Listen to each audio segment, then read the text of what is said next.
Hello friends and bees and friends who are also bees, and welcome to this week's Higurashi When They Cry Meakashi stream. We're having a bit of a delay because Steam is having a meltdown, as it so often does, so with apologies for that. It's going to take a bit of time to get started because of what Steam as a program is like. Also, fair warning, I'm having a bit of a pain flare up today, so if I am extra low energy or distracted, just know that it's because being in pain is exhausting. For the love of fuck, please, Steam, just load the game that I want to play. Anyway, when we last left off, we had helped a dear friend get away potentially with murder, and now we're going to see the results of that, I suspect, if it ever opens up the game, which seems highly unlikely at the moment. Oh, are we there? Are we finally opening?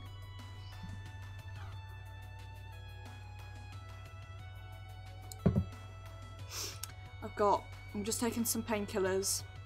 I've got soda to try and wake me up, and hopefully I'll have a bit more energy by the end of the stream. But the first half of the stream is going to be very low energy just because I'm so... If you don't have chronic illness, you may not know this, but especially if you have chronic pain, you forget how tiring it is to be in pain a lot. Until it actually happens and you have a flare up and you're exhausted and you're like, but I've been awake for like 8 hours, I've not been doing anything, why am I so tired? Oh, it's because of the pain. Anyway, enough of my whining. Swap over to the GP, shall we?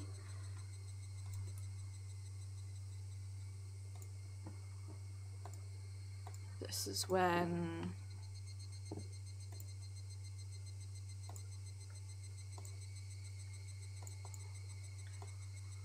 stupid game throws me through the goddamn window.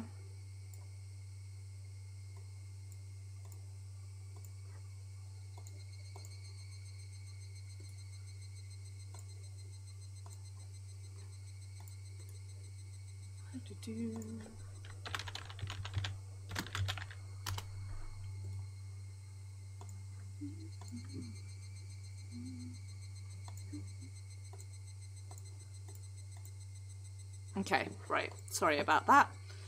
Brief distraction. I don't know why this is happening to me. I am a good person and I don't deserve these sorts of sorrows.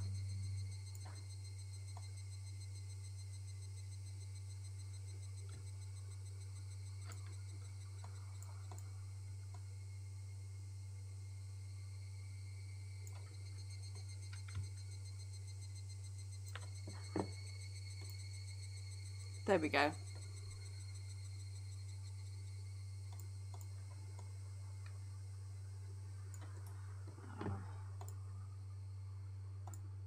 That's better. Right, sorry about that. Let's continue on, shall we? So yes, when we left off, we had helped possibly our friend Satoshi get away with murder, and then he disappeared. And now we are picking up a year into the future, I believe. Possibly. Soon we'll be picking up a year into the future with the events of Higurashi, but I'm not sure. I'm pretty certain I've read all the tips, but just to check. I read this one too. Focus. Okay. Yeah, we had read that one. Right. Continue.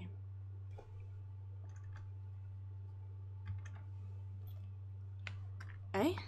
What did you just say? This is information from a reliable source. It appears they found the murderer of Satoshi's aunt. It had been a few weeks since the murder. Satoshi still hadn't been found. I had new information on his whereabouts. Kasai's report came as a result, completely out of the blue. I'll turn the audio up a little bit. Does that mean the police arrested the culprit? Seems that he confessed during his interrogation regarding another case. Sounded strange. If it was Satoshi they arrested, he wouldn't have worded it that way. It sounded as though Satoshi wasn't the culprit. Kasai, who is the culprit? So it wasn't Satoshi? I swallowed those final words. I was convinced that it was Satoshi. The police and Oishi must have thought the same way. The reason Oishi approached me is because he was convinced that Satoshi did it. Don't worry, it doesn't seem like it's Satoshi. I heard it was a lunatic who was aiming to continue the series of mysterious deaths. What? A lunatic? What do you mean? Obviously, this was made up by the Sonozaki family, I presume. Sorry, I just smacked my cup there. Kasai shrugged. I don't know. Since the investigation is classified as a confidential case, the information I can get is limited. Confidential? Why? To prevent the village from developing a bad reputation. You don't see articles about kidnapping while the police are negotiating with the culprit, do you? It's something similar to that. Come to think of it, I haven't seen anything about the aunt's murder on TV or in the newspaper. These strange deaths have happened 4 years in a row now, on the day of Higurashi. There are those who try to make light of it, and now this lunatic who confessed the aunt's murder said he did it in imitation of the series of mysterious deaths. Kasai didn't know of anything else, so instead of probing him further, I reviewed the information myself. I was really shocked to learn all of this. I was convinced that Satoshi killed her. I thought that was the reason he had to disappear, but it was actually some lunatic who killed her, and he had no relation to the aunt whatsoever. So Satoshi had nothing to do with the murder? Doubt this. And that doubt meme right now. If so, why did he disappear? I couldn't accept that this lunatic had killed the aunt. And what's really strange is the phrase Kasai used. 4 years in a row now. After all, I'd been thinking this murder happened because Satoshi had been in a dire situation and had nothing to do with this series of mysterious deaths. I felt as though Satoshi's case had become somebody else's. The series of mysterious deaths in Hinamizawa is also known as the Curse of Oyashiro-sama. Satoshi's case had become one of those mysterious deaths. In other words, Satoshi's case has become a part of Oyashiro-sama's curse. I didn't like the way that sounded, because it was as though the curse had swallowed Satoshi. It did. I am now coming down firmly on the side of the curse is real. Or, even if it isn't, that the curse, there are people absolutely convinced the curse is real, and therefore, how do I put this? I think either the curse is real, and it happens to be that a murder is committed, and then somebody goes missing, and those are either those are as a result of something which happens to be coming to a head around Higurashi, which you can't say isn't Oyashiro-sama's influence, or people acting under the influence of the belief that it's Oyashiro-sama's curse. So that's my thinking, is that even if Oyashiro-sama doesn't actually exist, there's still people who believe that he exists, and as a result they act because they think they're being commanded to by him, or they think that they're making a sacrifice to him. And so, regardless of his actual existence, I personally come down on the side of him, there being a mystical figure involved, as opposed to it being people who are just committing murder under the guise of Higurashi, or using that as an excuse.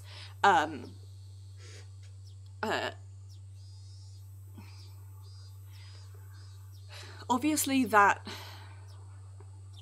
isn't true with the situation of Satoshi. I'm absolutely convinced Satoshi did kill his aunt, and that the Sonozaki family got this other guy to confess, basically to help cover it up.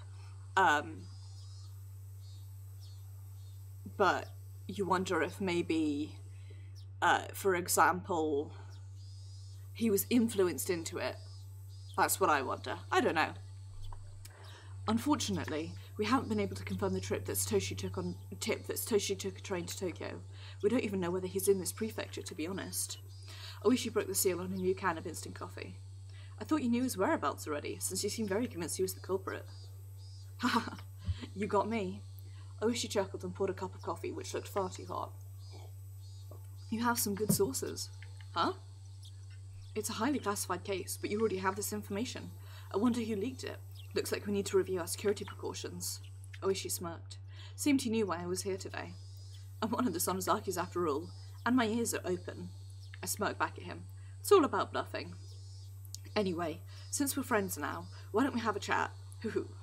Let me ask you first. Who's this real culprit? I heard he was a lunatic, but what does that mean? Haha, I don't know how to answer that question. I want to know the answer myself. Really, I was convinced Satoshi was the real culprit. It was rather surprising for me too. Oishi threw himself on the sofa and crossed his hands behind his head. He looked up at the ceiling and smiled wryly. I suddenly received a call from the prefectural police the other day. They said that one of the guys in detention confessed to the murder of the housewife. Who is it? He's a real piece of work who fell into a drug habit. He's been in and out of prison for drug abuse. His statement says that he was interested in the series of mysterious deaths and wanted to imitate them. You sure he's the real culprit? I did interrogate him myself, but the prefectural police tell me he has information only the real culprit would know. He seems to have thrown the murder weapon into the Oji River. They're searching for it right now. If it's found, his statement will be solid. Even if the weapon wasn't found, would the case be closed? Probably. His statement clearly outlines the state of the crime scene and the body. This information, like I said, covers details that only the actual murderer would know. You don't seem quite convinced. Oishi, still looking up at the ceiling, went quiet. As a matter of fact, the moron was already dead by the time I got their call.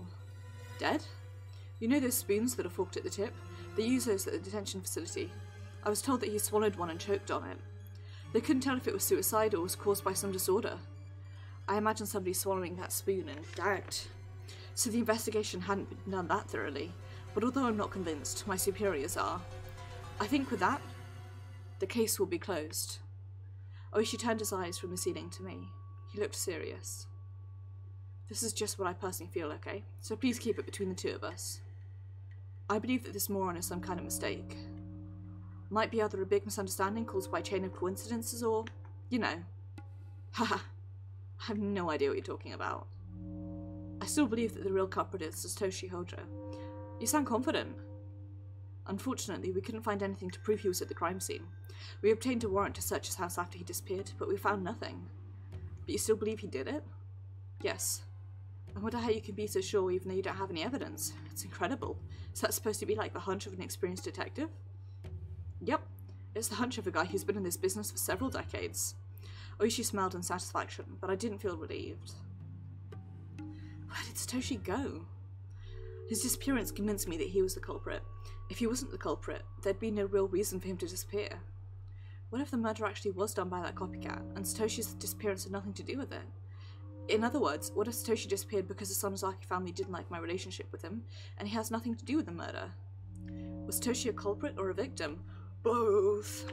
The reason for his disappearance had become unclear. I don't think they bothered to make one person disappear just because of an undesirable relationship. What do you hear from inside the Sonozaki family? Do you know anything? I wouldn't be here if I did. God bless you, Shion. Don't know what just happened there. Oishi laughed out loud while scratching his head, and after he stopped laughing, he leaned over. Alright, how about this? Why don't we make a deal? A gentleman's deal. A deal? On what? On information about Satoshi's disappearance. If you find any information like that, you tell me, and I'll also provide you with information if I find any. Do we have a deal? Sounds too convenient for you. Oishi chuckled. Shion, I think if we leave things as they are, they'll conclude that the moron committed the murder. If that happens, Satoshi's disappearance will be treated as just another runaway minor. They won't search for him as actively as before. But I'll continue searching for him. Only I will do it. I believe you're intending to do the same. Our motives are different, though. I just want to know if he's safe, but you'd like to arrest him, wouldn't you? If the murder case was considered solved, Satoshi would be free, regardless of his innocence. I doubt that. Ha. Oishi chuckled again, but his smile didn't reach his eyes. I find Oishi pretty creepy, TBH, to be honest. Not just in the creepy dude sense, but in the sense of that appears kind of doofish, but he's actually very shrewd, and especially in book 3, he's really set up to be the villain, or certainly one of the villains, by by our experience, I should say, as Keiichi. I smiled and reached his eyes. Well, let's be friends from now on. The enemy of your enemy is your friend, no? I'm not opposed to the Sonozaki family, though. Oh, really? I apologise, then. This is the way of Kurara Oichi, huh? As Citizen Cass, I said, I wouldn't want him as my enemy or my ally. Ally? Not ally. But ally, because both would be too risky. Probably shouldn't let my guard down in front of this big fat weasel. I sipped on the coffee to fill up the silence, though I wasn't thirsty. Outside the window, I could see normal life taking its course. But Satoshi wasn't there. He should have been there, but he wasn't. I was scared that I might grow used to his absence someday. Where was he? I wonder how Satoshi is doing. I hope he's alright. I know you think he might be dead. Don't patronise me. Do you know what people are calling his disappearance in Hinamizawa? Huh? They say that he was demoned away. To be demoned away means the same thing as being spirited away. It's part of the local dialect. He was kidnapped and taken to hell through the bottom of Onagafuchi Swamp? That's ridiculous. Anyway, the series of mysterious deaths has struck for the 4th time. It's too soon, but people are already talking about next year. You're saying that the murder was the result of Oyashiro-sama's curse? The victim was one of the... Sorry if you guys are getting these weird crashings. It's an issue, I think it's an issue with one of my drivers, but I haven't been able to diagnose exactly which one.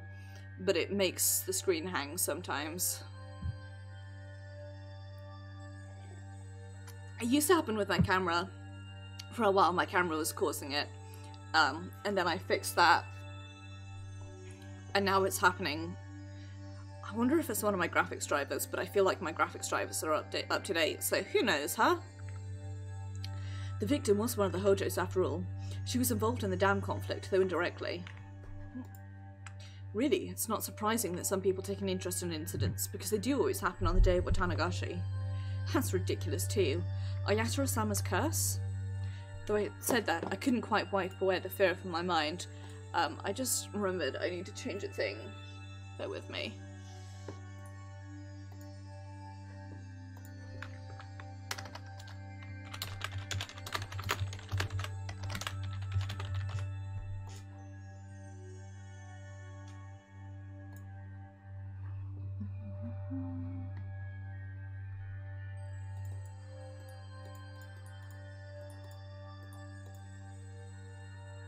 Okay.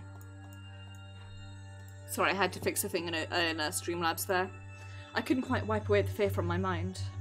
Why did Satoshi disappear? Was it the Sonozaki family? Did he run away from the police? Did he really kill his aunt in the first place? Why did he even disappear? He's on his own. Oyashiro-sama's curse has nothing to do with it. But... That's strange. Satoshi and Oyashiro-sama's curse. Someone once mentioned those two together before. When did I hear that?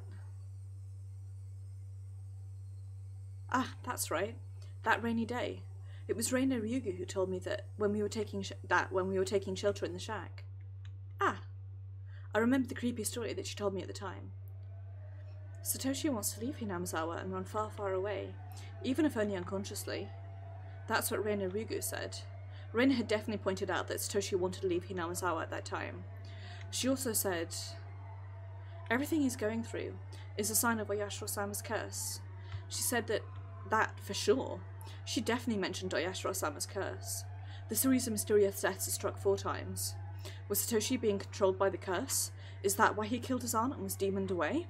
This is the thing, is even, I don't know, I can't remember if it's ever mentioned if he believes in it or not, but part of me wonders, even if the curse isn't actually real, did he perhaps believe that he was being controlled by it and was so sort of influenced into being disappeared after killing the aunt? Because it's pretty clear that there is a non-supernatural reason for the death this year. I mean, arguably there have been non-supernatural reasons for the death every year, but this one is the most obviously non-supernatural. It's got nothing to do with the town. It is just the reaction, you know, it's somebody lashing out in desperation Just got really creeped out for some reason. I think it's just music. But it is, you know, someone lashing out in desperation.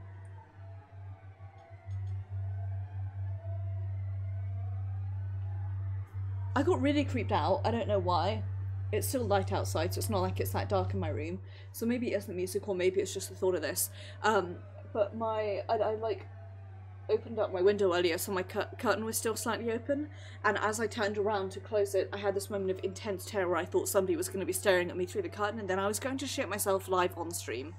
But it's fine. It's fine. Everything's fine. Is that why he killed his aunt, was demoned away? No way. That can't be true. Satoshi's smile faded away in my mind. Satoshi disappeared. Not only that, the reason for his disappearance has also disappeared. Must have been done by a human being. I can't accept that he was demoned away. I appreciate Shion's surefire, absolute lack of belief in Ayashiro-sama, to be honest.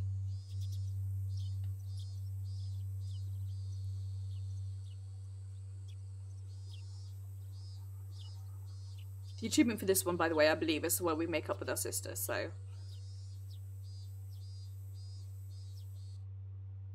I moved from one chair to another because the air conditioning was too cold. I moved with my notebook, my pen case with a bunch of keychains, and my cup of milk tea. I did it all in one go. I sat down in a new chair, then opened my notebook again. I scribbled my thoughts and sank into silence. The series of mysterious deaths, dubbed the Curse of Ayashiro-sama. I've been viewing each incident as a separate case, even though it was followed by another one. I've never looked at all the cases as one part of one big scheme. After I wrote down all the incidents on paper, it became clear to me that all of them served the same agenda. I wrote down the victims. The first year, the construction site manager. Second year, Satoshi's parents. Third year, the priest. The fourth year, Satoshi's aunt. For the fourth year, one could consider Satoshi himself to be the victim rather than his aunt. If I consider that each case arose from the grudge over the dam conflict, it's quite simple. In the first year, the construction manager was killed because he was a symbol of the dam construction itself. Of course, the real enemy was the Ministry of Construction, but it wasn't as clear a target. That manager, on the other hand, had been aggressively shouting back at the villagers, so he was a more appropriate enemy to attack. If Ayashiro-sama had really cursed someone, it would have been the officials from the ministry. It's apparent that the target was selected based on the villagers' preference. The second year, the accidental death of Satoshi's parents. It said that they fell from a cliff in some park, but it's doubtful that it was really an accident. His parents were labelled as traitors to the village because they sided with the dam construction, even though they were also from Hinamizawa. The Hojo family was ostracised during the dam conflict in order to prevent further pro-dam activists from rising up. This means that the Hojos were necessary during the conflict to play the role of the traitor, so when the conflict was over, they no longer served any purpose. The construction site manager was a symbol of the external enemy. The Hojos were a symbol of the internal enemy. Those people fell victim to the curse, and it seemed that the grudge over the dam conflict had ended. Yet those incidents were followed by another one. The third year, the leader of one of the three families, the priest Furude, suddenly died of an illness with an unknown cause. His wife drowned herself on the same night. She seemed to have left a note that said she was sacrificing herself to pacify Oyashiro-sama's anger. I forgot also that the priest married into the family. He's the head of the Furude family, but he married into it. You know, she was really the real head of the Furude family, so she would probably be better placed to actually know of the anger of Oyashiro-sama. Pardon me. Whether it was a fatal disease or suicide, the deaths look suspicious. Mion admitted that the Sonosaki family didn't like the priest's attitude. They didn't like how the priest had been generous towards the pro-dam activists. The priest wasn't quite a traitor, but he was certainly uncooperative. They go for the external traitors, then they go for the internal ones, then they go for the people who weren't, you know, loyal enough. Looking at these incidents, I realised that the curse was performed based on the degree of hostility. Enemy, traitor, and dissident. This meant that the curse was actually payment. It was a punishment for the criminals of war. In the fourth year, I didn't understand this case at first, to be honest.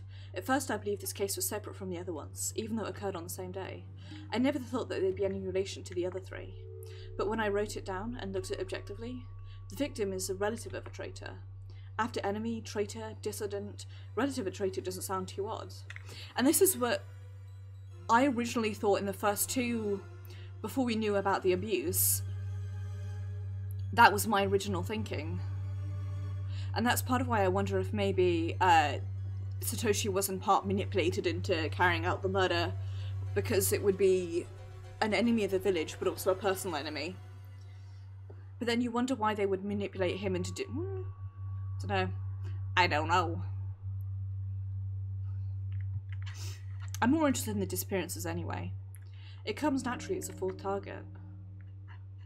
On the day the villagers worship Oyashiro-sama, the guardian deity, the criminals of the dam conflict have been punished by the curse. And then one presumes in book 5, in part 5, chapter 5, whatever you want to call it, when, the photographer dies, he's the outsider who's too interested. Outsider who tries to make himself an insider. The criminals of the dam conflict have been punished by the curse. Just like how I was forced to pay at the Sonozaki house, the criminals were made to pay as well. After writing these things out, I started thinking that the fourth incident might be in line with a series of mysterious deaths after all. Whether it was Satoshi or the dopehead, it seemed that they were forced to play the role of a murderer as part of a bigger scenario. Even if Satoshi was the real culprit, even if he killed his aunt because of an ordinary grudge, the murder seems synchronized with the grand scheme of the series of mysterious deaths in Hinamizawa, which is a payment plan for the war criminals. That murder was the result of his pain. But what if somebody planned that as part of a scenario? For instance, somebody might have suggested to him to kill his aunt on that day, that night, at that place. Exactly what I just said. I'm glad that Shion and I are thinking along the same lines. I had no doubts that Satoshi decided to kill her in order to protect Satoko. But did he really reach that conclusion on his own? Satoshi was optimistic and somewhat detached, as far as I know. Would he really have considered murdering his aunt, even if it was to protect his sister? Couldn't it be possible for someone to have chosen the aunt as the fourth year's murder beforehand? And they used Satoshi? And Satoshi was eliminated because of his connection with them? Looking at it that way, the murder of the first year resembles this case. The main culprit behind that case hasn't been found yet, dead or alive. The other culprits testified that their fight turned into a slaughter. But wouldn't it be possible that the main culprit had manipulated the situation? What if he had been told to kill someone on that day, at that time, and in that place? I'm certain. The first murder resembles Satoshi's case very much. So did that mean Satoshi was being controlled by someone else? I wish he had presented me with the hypothesis that the Sonozaki family made Satoshi disappear in order to end my relationship with the murderer. But when I read the notes I wrote down, his disappearance didn't seem too spontaneous. It seemed like part of a bigger plan. Since I'd unexpectedly gotten involved in that plan, I had to be separated from him. Then Satoshi was demoned away as planned. At first, I also believed that the Sonozaki family made him disappear because they didn't like that I was in love with a member of a family of traitors. But something didn't add up. Something felt strange. I wasn't the reason for his disappearance after all, because until we came clean, it seemed very much like Mion. Like Mion was the one who was in love with him. You know? Does that make sense? Words are very difficult. Ow. Even if I never met him in the first place, Satoshi was supposed to kill his aunt in June 1982 and then disappear. At one point, I'd been thinking of taking revenge on the hag. I believe that she separated us. But what if my relationship with Satoshi had nothing to do with his disappearance? What would that mean? Who made Satoshi disappear? Still think it's the Sonozaki family. I need to understand the series of mysterious deaths in order to solve this mystery. What did all these deaths mean? Because the first and the fourth murder seem to be it's the murderer being disappeared. The second and third are both the co-culprit, almost, as it were. You know, they're together. And it's the same in the fifth one as well, actually. The two of them are together, and to be honest, she doesn't really disappear in the fifth one. She leaves town, but she's still... You find her body afterwards in... So it's the first and the fourth one are the spooky ones where you sort of wonder... part of me wonders if maybe it was that the Sonozakis manipulated Satoshi into committing the murder, and then they basically smuggled him out of the country in order to cover up that he was the culprit in case he revealed that it was the Sonozakis, and then they got this other guy to confess. Because if he had been manipulated into carrying out the murder, especially if it had been witnessed by somebody in the Sonozaki family, they would have the information which they could then give to him. What did all these deaths mean? Who was behind them, and what purpose did they serve? I wanted to know the purpose, the motive, and who was responsible. Who took Satoshi? I wanted to know if he was still alive. The series of mysterious deaths in Hinamizawa is also called Oyashiro-sama's curse. What is that curse? Specifically... What kind of god is Higurashi-sama? What blessing does he bring, and what punishments does he dole out? I wrote down my thoughts in the notebook. What's Higurashi-sama? What is he? I scribbled these things down. I was so absorbed by it that I didn't realise somebody had been standing behind me, watching me the whole time. I couldn't stop myself from gasping when I realised that. I'm sorry. Did I startle you? The intelligent-looking woman giggled. No, I was just a bit surprised. Sorry about that. She could have apologised a little better too, since she'd been watching me from behind, but she just stared at my face instead. Are you Shion Sonosaki? You must know sis since you know my name, but I don't know who you are. Being twins is a pain sometimes. People you've never met before can tell exactly who you are. The green hair doesn't help with that. Haha, I'm sorry. The Sonosaki I know would never be seen in a library, so I assumed that you were her twin sister. The woman giggled again. Well, you were right. I'm Shion Sonosaki. Nice to meet you. May I ask your name? Oh, I'm sorry. I should have introduced myself first. She seemed to love her own hair because she kept running her fingers through it boastfully. I'm Mio Takano. You can call me Mio, Shion. Nice to meet you, Mr. Kano. Her condescending attitude bugged me. I hate meeting people like that. I closed my notebook and got ready to leave the desk. Oh, are you upset? Thank you for your concern. I like to be alone when thinking, so I'm moving to another spot. Excuse me. That's a shame. I thought we'd be good friends. Did you? I don't think so. I finally met someone with the same passion. A fellow researcher of Oyashiro-sama's curse. I think it's quite unusual to meet someone like that. She saw my notes? My face reddened. These are just theories. It's all nonsense. Just childish scribbles. A series of mysterious deaths is also known as Oyashiro-sama's curse. Though each death is an independent incident, all of them clearly share the same purpose. Each year someone dies of the curse and someone else is sacrificed and disappears. What? What are you saying all of a sudden? Someone dies and someone else what? I was taken aback by her weird spiel, but I realised right away she'd said something extraordinary. Didn't you notice that the number of victims is always even? Haven't you realised that yet? The number of victims is always even? I was confused, but I tried to figure out what that meant. Dan construction site manager died in the first year. That was only one victim. In the second year, the victims were the parents of Satoshi, so it was 2 people. In the third year, it was the priest. And if her death was also planned, his wife too again. And in this year, the 4th year, Satoshi's aunt died and Satoshi went missing. Satoshi's disappearance was planned. The number of the victims was 2. It's true. Except for the first one, the victims always came in an even number. Wait, I just concluded myself that the first case resembled the 4th one. The main culprit was still missing. He might have been demoned away, just like Satoshi. Yeah, you got there eventually, Shion. See? Doesn't it make sense now? Takano sounded like a teacher who showed me how to solve a difficult math problem. I wasn't quite convinced, but I couldn't deny what she'd said either. Did I give you enough hints? I really would have enjoyed a conversation with you, but I think you prefer being alone. I'm sorry that I wasn't respectful, Mr. Kano. Please, call me Shion. She seemed content that I changed my attitude. She kept giggling for a while. She didn't seem that reliable. I didn't want to be acquainted with her for too long. But I don't get to talk to people very much, and what she said interested me. Let me introduce myself again. I'm Mio Takano. Call me Mio. Pleased to meet you, Mio. I'm Shion Sonosaki, Mion's twin sister. Please call me Shion. I took the hand that Mio held out as a sign of reconciliation. Please, tell me more. You said that there were always 2 victims? One dies due to the curse and the other is a sacrifice? Shion, before we get into that, could you tell me why you became interested in this? She leaned over and looked into my eyes. It was kind of uncomfortable. Mio, how much do you know about me? I guess you have an idea if you know my name. I don't know much, just that you recently returned from the boarding school. I see. So I think you can imagine that I want to know about the series of mysterious deaths that happened while I was away. I'm just curious. I see. You're curious, eh? I got the impression she knew about what happened to Satoshi and me, because she instantly recognized me as Shion, not Mion. I didn't know why I thought that way. She shouldn't have access to the sources that, for instance, Oishi does.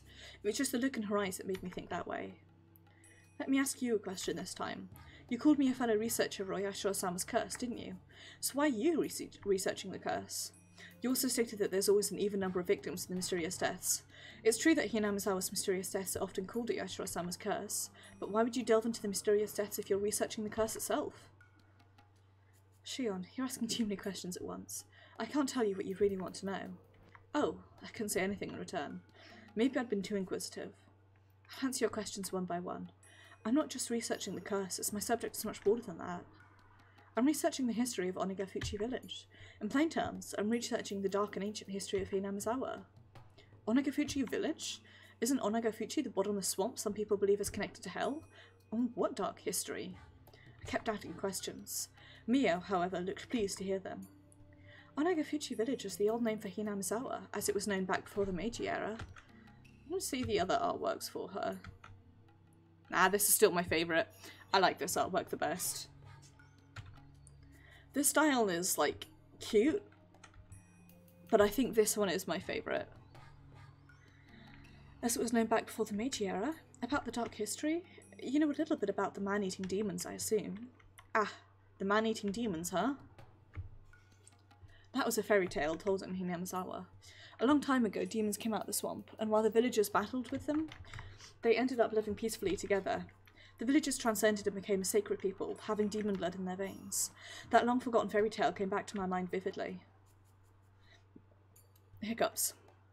You know the story because you're a villager, of course. But what about the story of the cannibal banquet? Eh? What's that? You know that the villagers have the blood of man-eating demons in their veins, don't you? Yeah, I think I've heard of it. I dodged the question. Hinamizawa used to be a desolate village, but it grew in prominence after the Second World War and expanded its influence to Okonomiya and other areas. The people who disliked and discriminated against the villagers called us man-eating demons. I remember that. The young villagers don't take it seriously, but the older people can get seriously upset about it. They certainly can't take it as a joke. So the term man-eating demons is forbidden. We normally never use it. Even during my rebellious phase, I never spoke those words. Mio, however, seemed to have no qualms with saying it out loud. Because she's not a villager. You upset? About what? I know people hate that phrase in Hinamizawa. I apologise if I made you feel uncomfortable. The old people wouldn't like it, but I'm fine. Would you continue?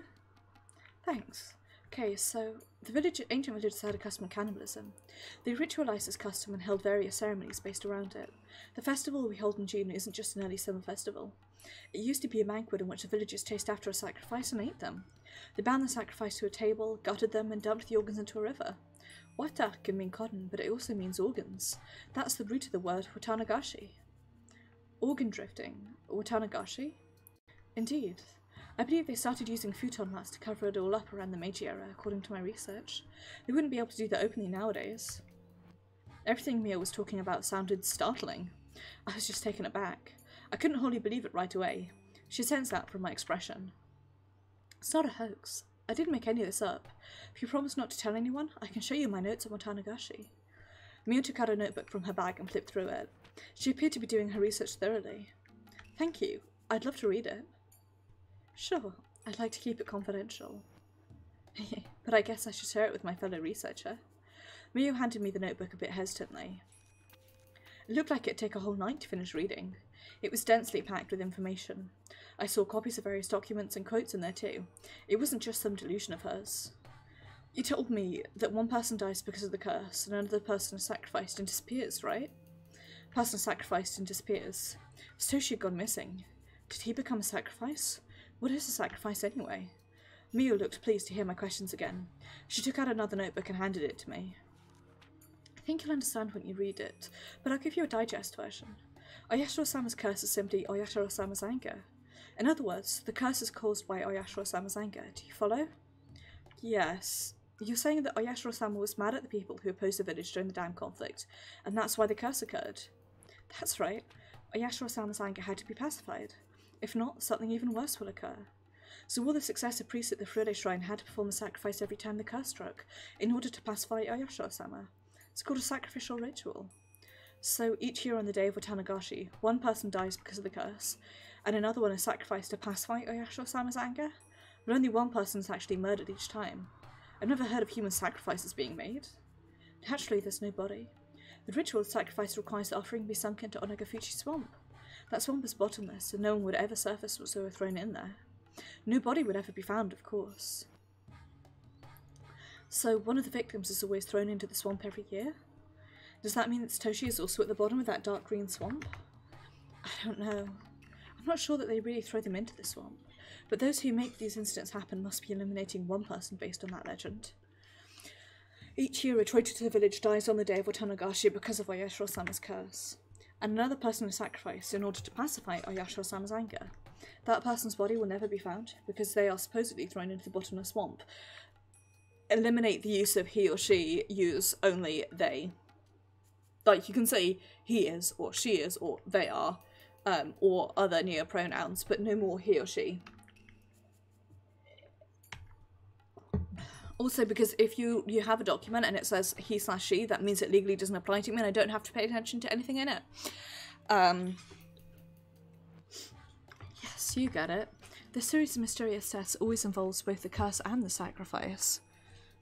You know when you get a tissue out and then it immediately disappears?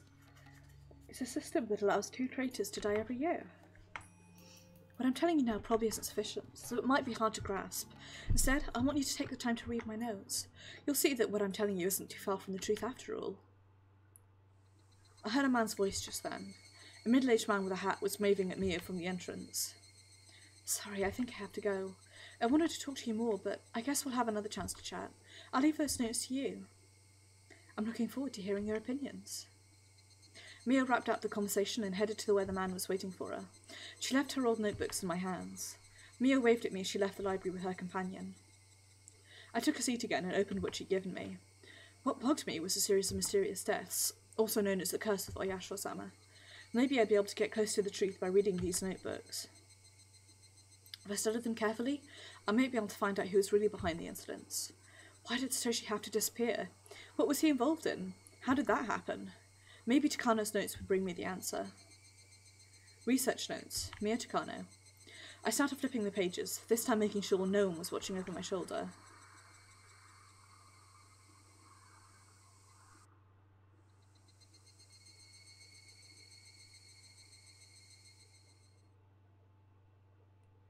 It was time for the library to close. I had to leave. I bought some food on my way home. I shut my door and locked it right away. Then I heard the door of the neighbouring apartment open. Kasai lived next door. Nobody else lived on this floor of the nearly empty apartment building anyway. I clearly heard the door open and close. Kasai must have noticed that I came home and was coming over because he wanted to talk to me. I unlocked the door and shouted out to him. Is that you, Kasai? I'll leave the door unlocked for you. I'm not Kasai, Shion. That voice. I twitched. Can I come in? Sure, sis. The door slowly opened. My alter ego, Mion Sonozaki, appeared. She was holding a box of cake, while smiling timidly. You gonna keep standing there until I escort you? Come in. Sorry this room doesn't look very cute. It looks comfortable. Sis looked a bit tense when entering my room. It was her first time here. How's life? My new school is as boring as I thought it would be. I usually go, but I skip classes when I don't feel up to it. I couldn't do that when I was going to St. Lucia's. Haha, so St. Lucia's was really tough, huh? You should go there sometime. Sorry. I brought cake. Let's eat. Mion opened the box. I saw 2 cheesecakes there. We have the same taste in food, so we don't have to fight if we get to the same thing. I chatted with her over the cheesecake. I talked to her about school and whatnot. If you need furniture, tell me. I might be able to get some for you. I finally got used to this room, but I might move out soon, so furniture won't be necessary. Thanks, though. Dad wants me to come back home. I don't want to live with him, but he sounds desperate. Haha.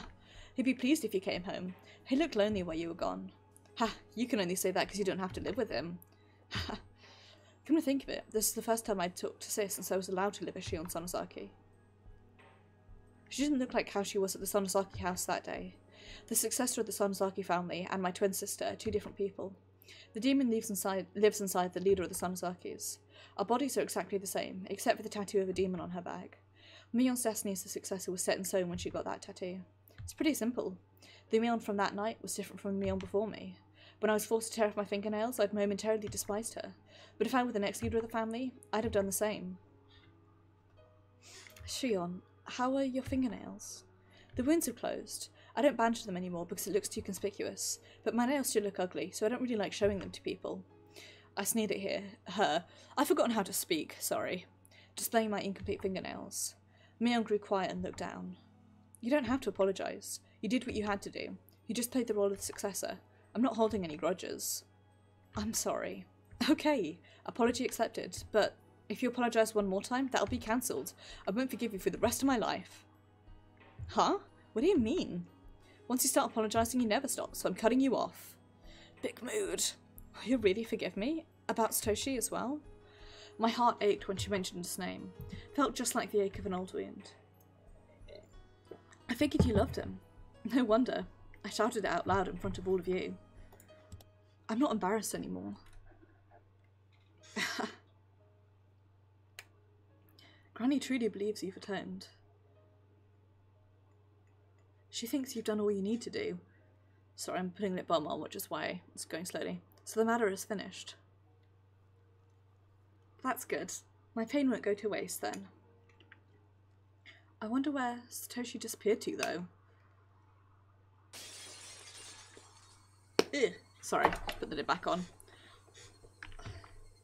I started choking when I heard her say that. I just said it myself. I said that I'd forgiven her completely. That promise instantly evaporated. Just because of what she said, I felt like I turned into a completely different person. What did you just say, Mion? Did you say, I wonder where Satoshi disappeared to? Who else could know other than you and your folks? What did you say? Where did he go? Felt my eyeballs reddening in anger. Felt like they were about to pop. I choked on a burning sensation in my throat. Mion's expression rapidly changed. It looked like she noticed the devil's mask on my face. We were one and the same. We could understand each other's thoughts without voicing them. So sharing our expressions was like unveiling everything in our hearts to the other. Sorry. Even though I told her not to apologise anymore, Mion apologised. I felt like strangling her. I was going to make her confess where she'd hid Satoshi. She told me she threw him into the Onagafuchi swamp. I'd strangle her to death right there and then. I really don't know what happened to Satoshi.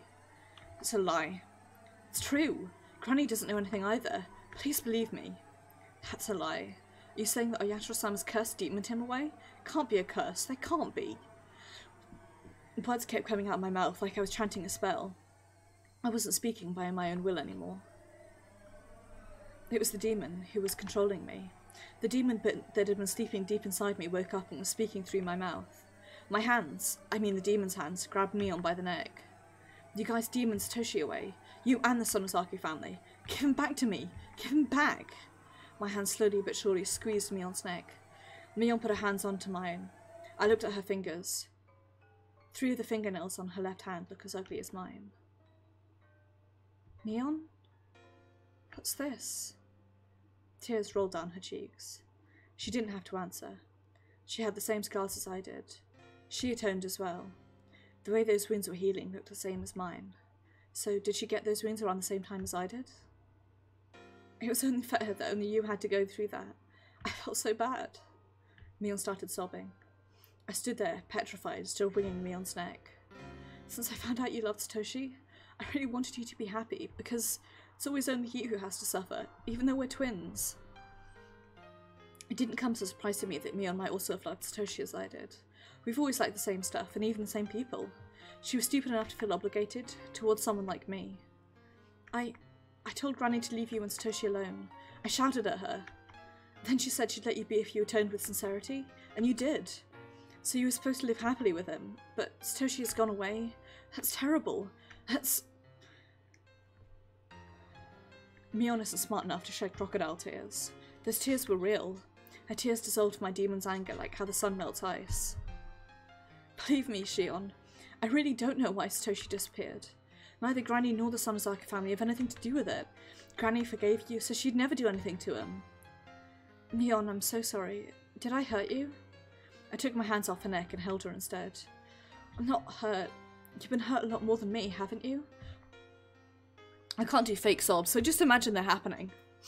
I shouted at the demon in my mind. I believed in Mion. I'd been convinced it was the Sonozaki family that made Satoshi disappear, but Mion denied it while shedding tears. Between her and me, her tears are more convincing than any words, so I'd believe in her. It absolutely wasn't the Sonozaki family that made him disappear. So do you really think that Satoshi disappeared because of Oyashiro-sama's curse? I don't believe in curses, and Mion didn't do it. It wasn't the curse of the Sonozaki family. Who demoned him away? I don't know. I just know it's not Mion. It's not the Sonozaki family because Mion says so. That's stupid, Shion. Are you going to ignore Satoshi's voice? I know. You don't have to remind me, demon. I can hear his voice. I know he's mumbling with an ambivalent expression, like he always used to do, even though he knows help won't come. I'll help him no matter what. I'll save him if he's alive. I'll avenge him if he's dead. But Mion didn't do it. You just want to take it out on somebody. It doesn't matter who. But I'm Shion, not a demon. You're only a part of me. Sorry, my phone is misbehaving. You're only a part of me. Don't try to take control. Fuck off. Me at me. Don't ever show up again.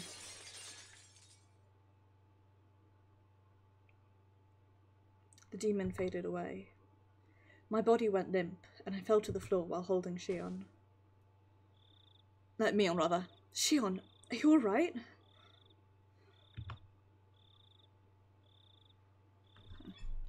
I'm alright now, Mion. Why are we two different individuals? Why can't we just be one? Stop it. We've asked ourselves that so many times, but there's no answer. I'm Shion and you're Mion. That's just how it is. I don't care if I'm Mion or Shion. I just want to be one and equal with you. There's nothing we can do. You have the demon on your back. You're destined to become the successor, and we can't change that. I don't want that. I don't need a demon. I don't want it.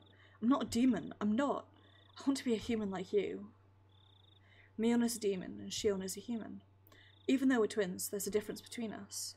Would it impossible to let humans live with demons after all? I like the hints that something's fucky there. I haven't worked out exactly in my mind how they're swapping about.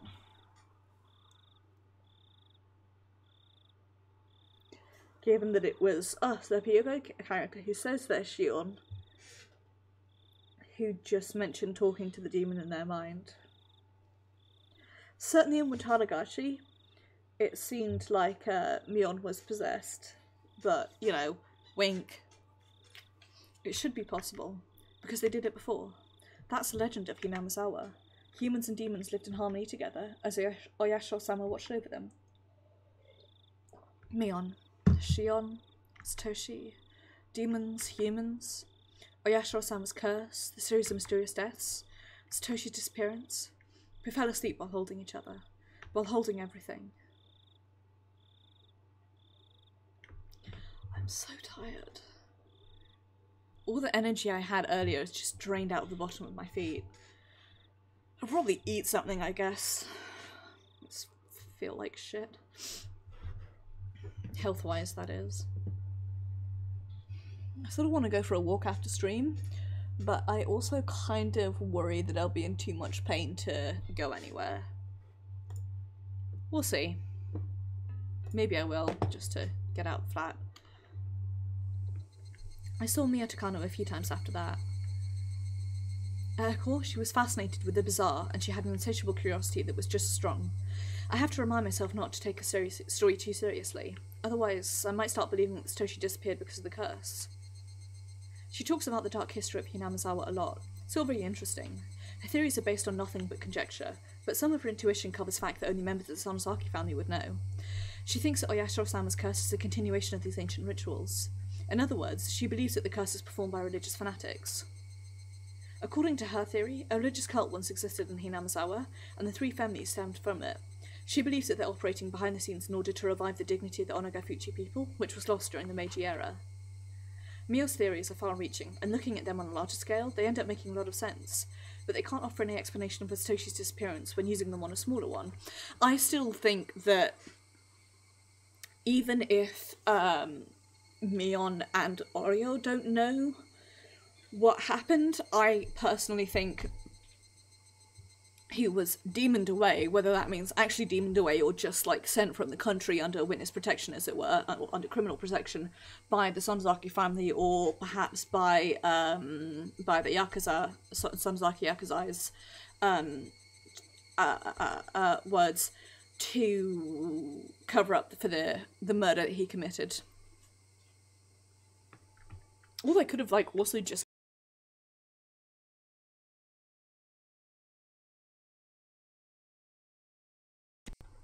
killed him and got rid of his body when using them on a smaller one. Her theories are just too broad. Just like me, eh? Too broad. I exchange information with Oishi every now and then. We'd each expect new leads from each other, but neither of us had any luck. I no longer believe that the tip that Satoshi might have headed to Tokyo. It was clearly bogus anyway. Although I can't defend Oishi, he's been fair about the deal. He alone has been serious about uncovering any new information. Oishi's sources are quite reliable, so whenever I found some dubious tip, I check with him to see if it was valid. My meetings with him have diminished in frequency since he's been assigned to new cases. Eventually, we stopped meeting entirely. Oishi stopped investigating, and I reached the limits of my sources of information. People now think that Satoshi's disappearance was a supernatural phenomenon called demoning away. In Hinamizawa, they refer to his disappearance as him having transferred, and nobody will talk about it otherwise. I don't like the way that phrase is used to erase him. Neither do I, TBH to be honest. During the upheaval surrounding Oyashiro-sama's curse in 1982, I was pulled this way and that by new leads on Satoshi's disappearance. Every time I found information that looked promising, I kept changing my theories. That also became an incredible burden on me. It wore me down plenty on its own. The fatigue was harsh, but it also provided a very kind acceptance. Bit by bit, it soothed away the anger, sadness, and doubt that wore me down. I'll never forget Satoshi. I'll never try to forget him and move on. I constantly repeated those to myself in my head. I repeated them to keep my memories of Satoshi from fading too, over and over. For the sake of my fun memories of Satoshi, who together with my fear and sadness, I repeated them forever and ever. Right, I'm gonna AFK super duper quickly, because I need to go grab a painkiller.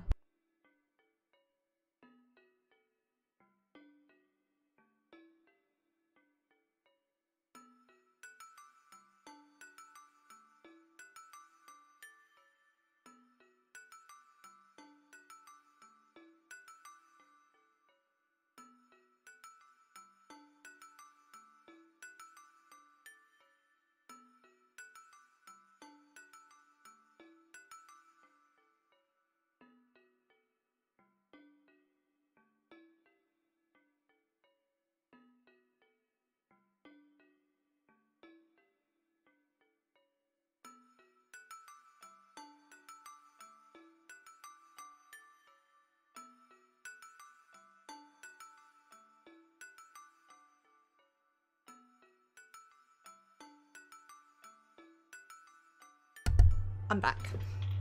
You may be like, Morgan, didn't you talk about taking a painkiller right at the very start of the stream?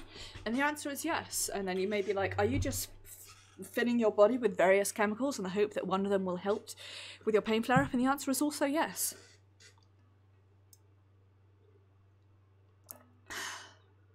Okay.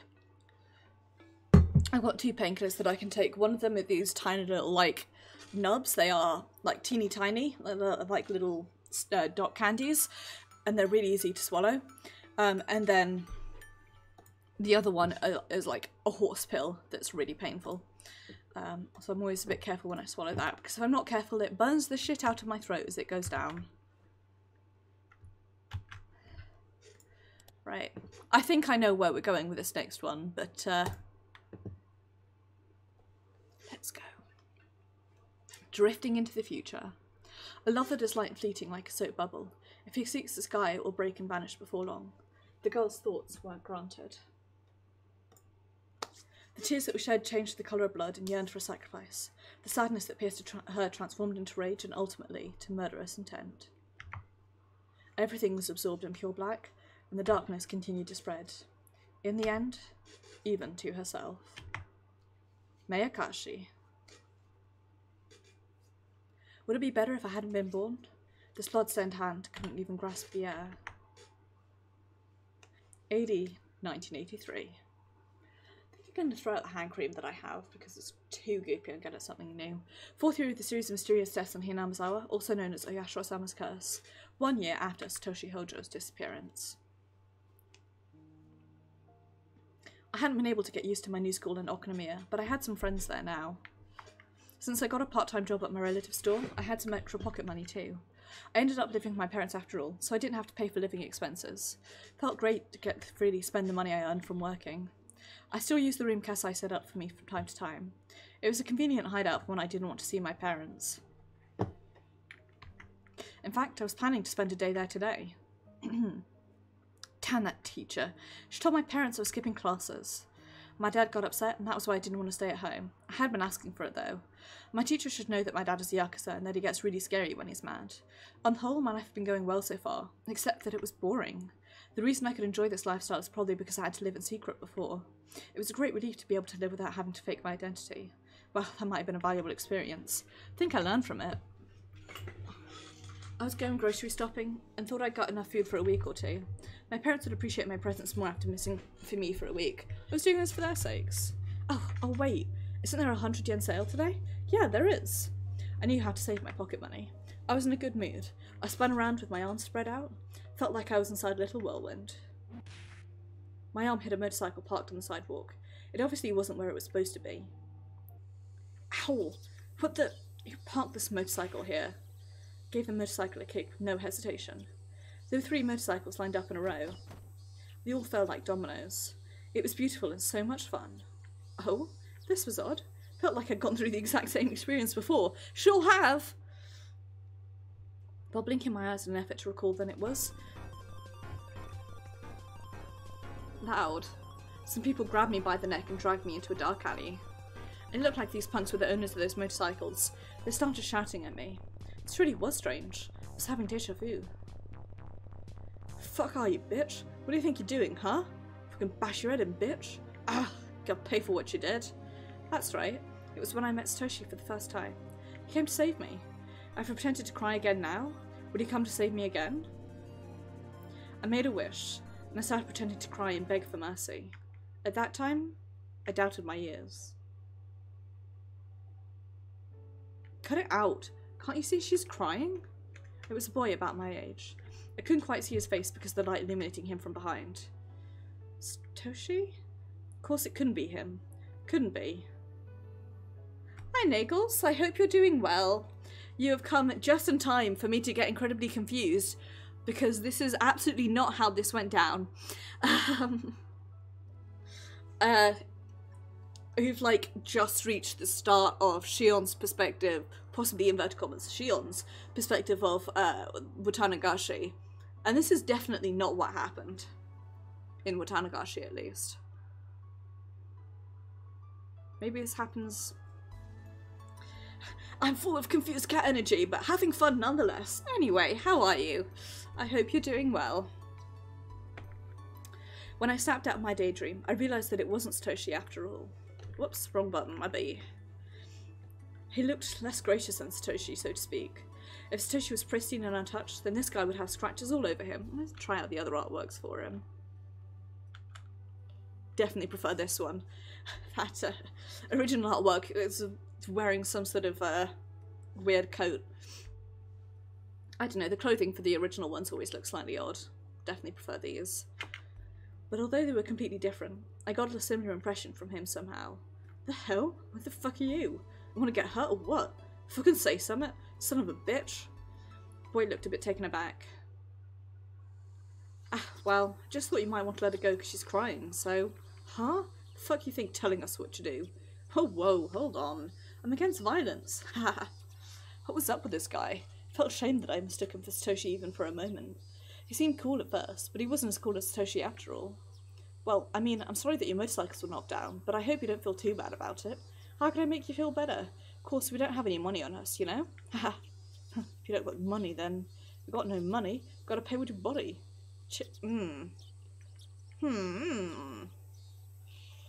Hey, are you kidding me? Tightened my grip on the stun gun in my pocket. Then I turned it up to maximum intensity. Don't hold a grudge against me if you die, pervs. Me too, Shion. Pervert's closing in on me. Gross hands are groping the air. Gonna try and violate me? I'm not reading any of this dialogue out loud. Hey, you out of your mind? Don't touch me with those filthy hands. Then a flash of light cut through the air. Was that the boy? Stupid fucks. Those like thunderbolts knocked the punks down. Wow, so he actually was strong after all? The hell? You want some? Huh? You don't have a clue, idiots. The fuck are you on about?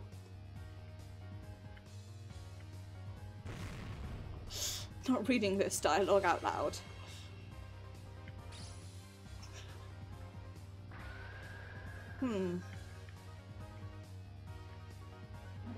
I like that after how dramatic the first bit of this was, we've gone back into ridiculousness.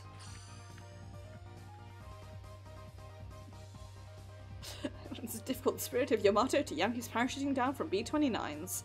Incredible.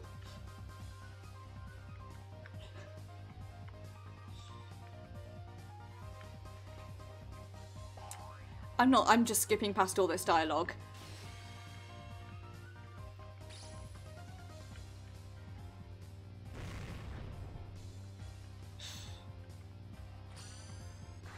This is just a bunch of ridiculousness.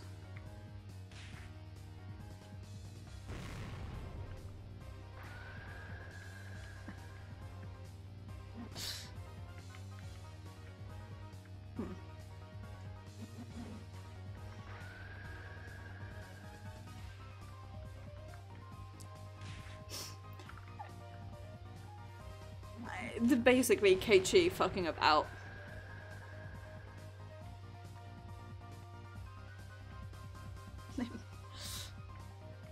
Seems like our backup had arrived. I wonder if maybe Keiichi tells the story of being saved by Shion because it's less embarrassing. You're awesome, Maebara. You have those punks transfixed all by yourself. One of them even had a nosebleed. So strong, Maebara. Anyway, TLDR, Keiichi fucked about a bit. Tomita and Okamura went to go get some of the villagers and the delinquents fucked off. Personally, I think Shion should have just electrocuted them all. That would have been more fun. Phew. Seems my personal aura has grown more powerful. If this keeps up, I'll surpass even Coach's Made in Heaven reality marble. Anyway, are you alright, Mion? The boy was apparently called Maebara. He turned around to face me. Even the way he took me for Mion sounded like Satoshi. But Satoshi isn't a perv like him. I was anxious to see how you'd fight back, but I guess 3 guys were too many, huh? I don't believe it. Haha. I was still confused. I couldn't yet grasp the situation. Who was this guy? Mion has friends like him? I was still spacing out in shock, so I forgot to move until his hand touched my head. Well, you know, I'll forget that I saw you cry, so cheer up, okay? Rub rub.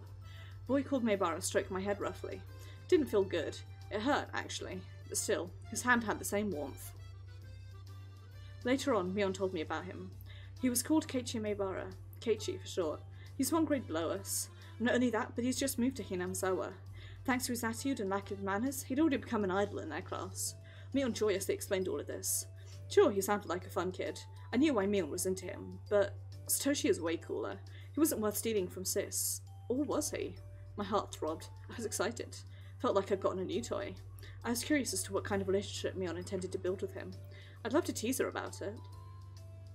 Thanks, Keiichi. Let me buy you a drink. My uncle's restaurant is just nearby, so why don't we go there?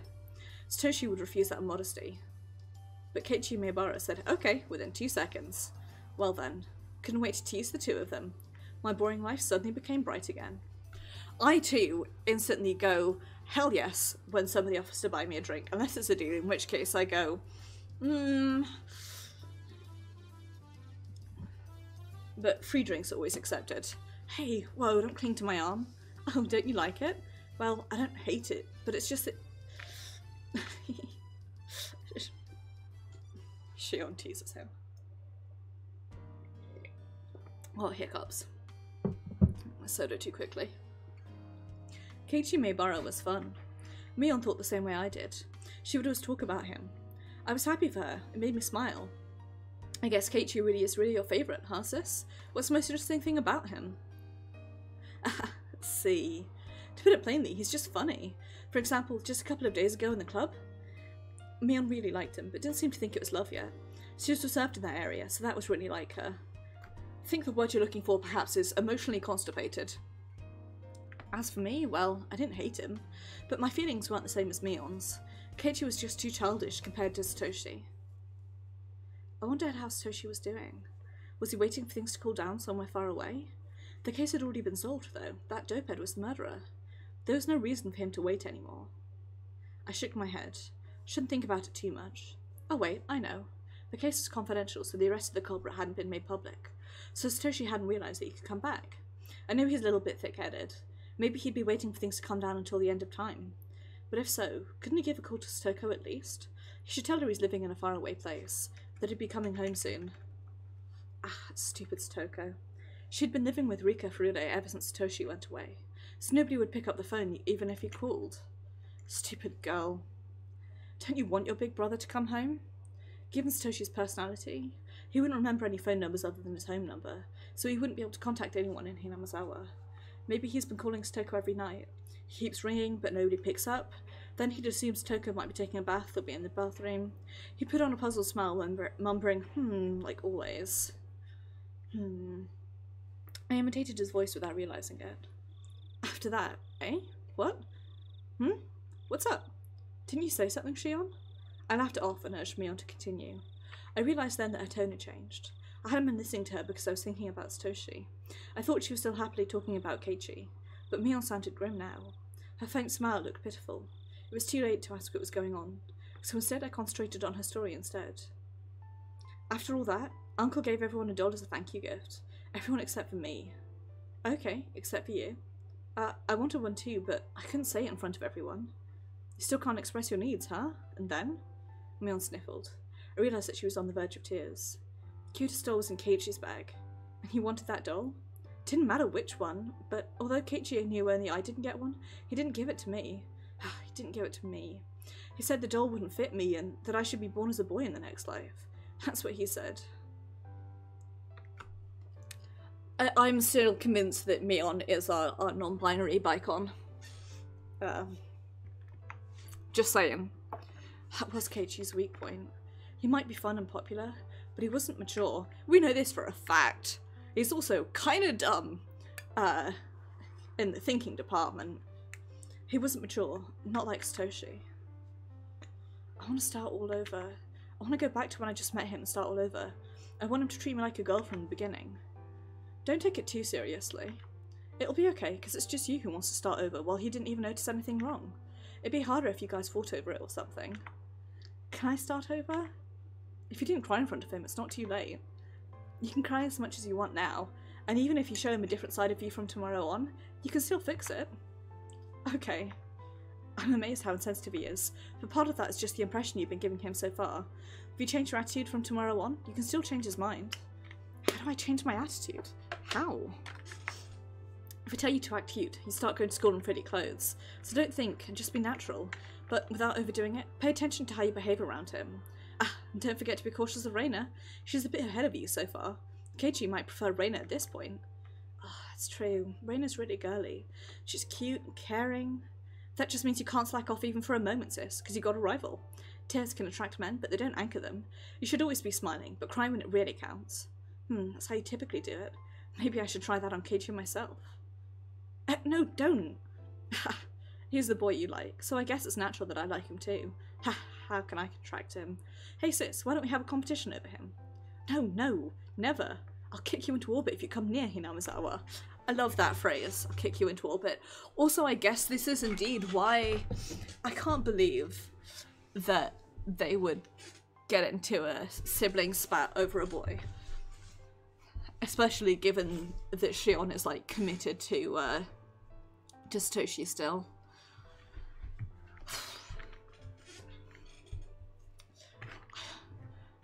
Teenagers! Men writing teenage girls!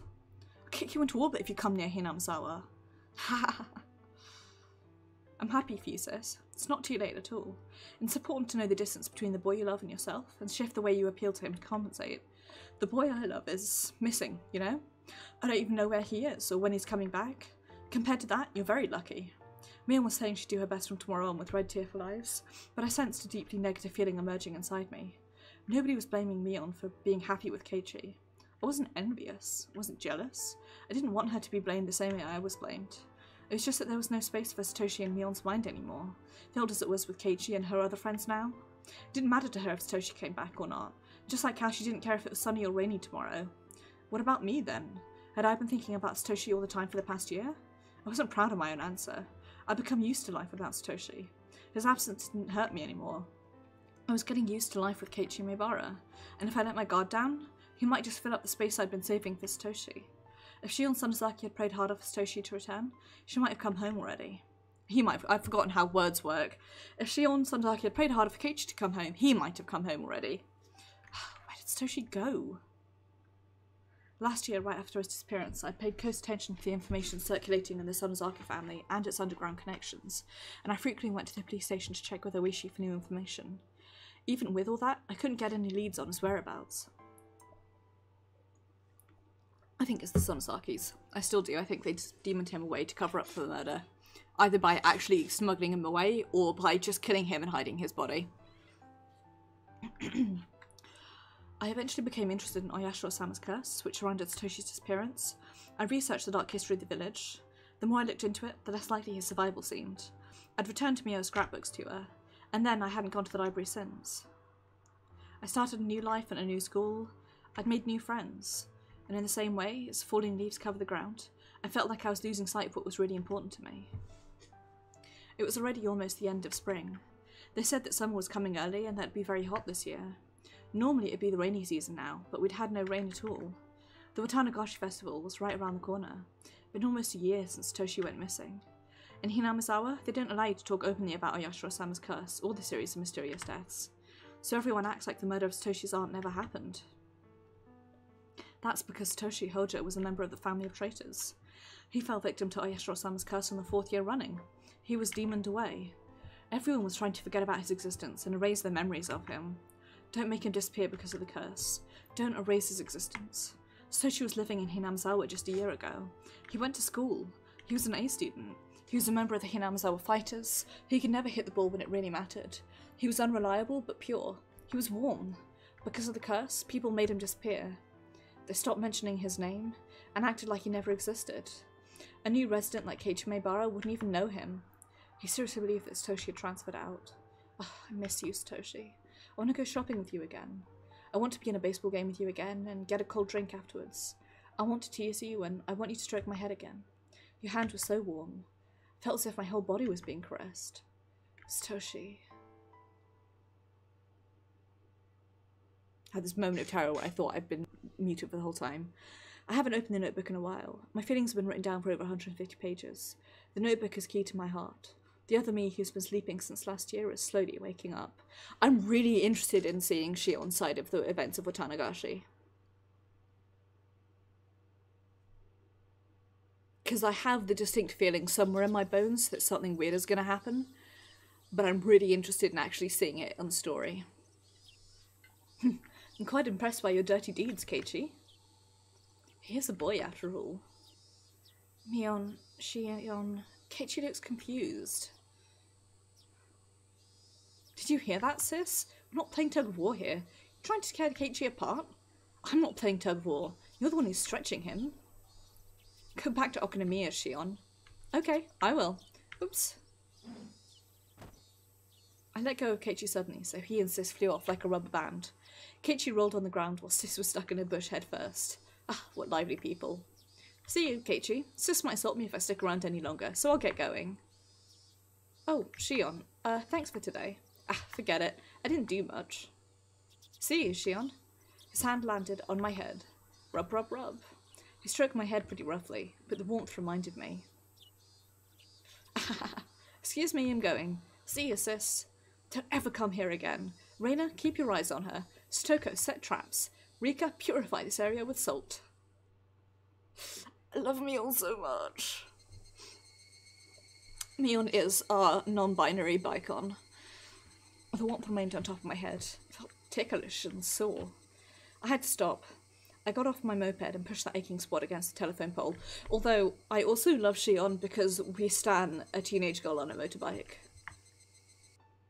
Sorry, Satoshi. I'm sorry. I'm sorry. I never forgot about you. I still remember you. I'm worthless without you. I can't stand life without you because it's grey and cold and boring. It's true. I can never smile because you aren't here. I can't. See you, Shion. Keiichi's face appeared in my mind. I recalled the touch of his hand stroking my head. It wasn't warm. I wasn't happy. It was rough and painful. I hate that insensitive guy. He's too childish, rude, and cold. He's like a stray dog. I wasn't happy. It wasn't warm. I wasn't happy or overjoyed at all. No. Oh, Satoshi. Oh. I just realised how confusing it's gonna get with the voices I'm doing, because when I'm saying Shion's voice, I'm doing the Mion voice that's like this one, but when I'm reading out the dialogue, I'm using my normal voice because it'll hurt if I read it in the Shion voice the whole time. It'll hurt even more than reading the whole time already does. But I'm reading out Keiichi's dialogue in the normal voice. Oh, why am I like this? I should have just started reading out all of like Shion's voiceovers in this Shion voice and just put up with it hurting. Maybe I should do that now, just to avoid confusion. But I also don't like using this voice too much because I'm trying to train myself to naturally lower my voice a bit, so it's at least a few registers lower, so we'll see. Satoshi mumbled. He didn't know what to say in a situation like this, but he knew that he'd better say something. He wanted to say something, but he didn't know what to say, so he just mumbled. I'm sorry, Shion. Why are you apologizing, Satoshi? I'm the one who should apologize. Even though I said I'd wait for you, even though I believed my heart wouldn't change, my heart is full of holes. You're leaking out from the small cracks in my heart, little by little. What a good phrase! Oh, jeez, Christ alive, what a phrase, huh? You're leaking out from me. You suffering because I'm here? Why? You're so precious to me. So don't say that. I've been here with you all this time. But I think I'm hurting you by continuing to exist. I don't want that. That's not true. No, no, no. Where have you been, Satoshi? You weren't with me. Tell me where you are. What's the address? What's the postcode? What's the name of the city? What's the street number? Tell me. There isn't an address. I knew it. Telling me you've always been with me, always by my side. It's such a cliche. Which do you prefer, Shion? If I can give you strength, I'll stay by your side forever. But if you're suffering because of me, I'll disappear right away. Don't say that. I want to be with you always. I want to be with you forever. Okay, I'll stay with you then. A car passed by. The noise snapped me out of my reverie. The sky was turning orange.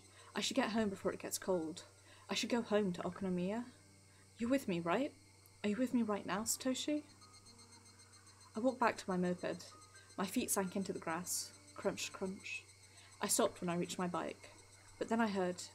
No! Oh! Fuck you, Oyashiro! Oyashiro-sama. The extra footstep has... Oh god. The extra footstep has freaked me out from the very first time it showed up in the manga. The idea of that, for a while, the extra footstep was the main thing that I remembered about the manga. And so, between starting the game and when I stopped reading the manga, I would occasionally have these periods where I would remember the existence of there being the extra footstep. Freak the shit out of me. I'm not going to be able to go for a walk after now because I'm going to have my headphones out because I'm going to be listening for an extra footstep the whole time. Ugh. But then I heard it. I gasped. I could feel someone else's presence. I'm not stupid. Nobody else was around here. Nobody had suddenly appeared behind me. So I wasn't surprised to find nobody when I turned around. But he was definitely still there. Satoshi. Oh, I couldn't see him, but he was there. He was there for me. Satoshi never lies. He said he'd be with me all the time. I'd just been too insensitive to feel his existence until now. Satoshi. Satoshi. A breeze tickled my hair. Felt cold, but to me it was nothing but the warmth of his hand. It took me a while to notice that my cheeks were wet with tears. I'm into this music. I am into this music. I'm also into sitting like a gremlin to try and help with the pain. I was too scared to sleep. If I went to sleep, I might not find Satoshi there in the morning, so I kept talking to him until I passed out. I told him about what happened while he was missing. I told him that I realised how much I loved him after he went away. I'd searched for him, looking into various different things. I'd gathered underground information through Kasai and bargained for police information with Oishi, but I couldn't find any leads. A long time passed, but I kept thinking about him. Etc., etc. I told him all the small details from my daily life. The places I wanted to go with him, the things I wanted to do with him, the food I wanted to share with him. And I told him a lot of things. I was sitting up at first, but I got tired, so I lay down. I got tired of moving my mouth too, so I started talking to him in my mind. It was the happiest night I'd ever had.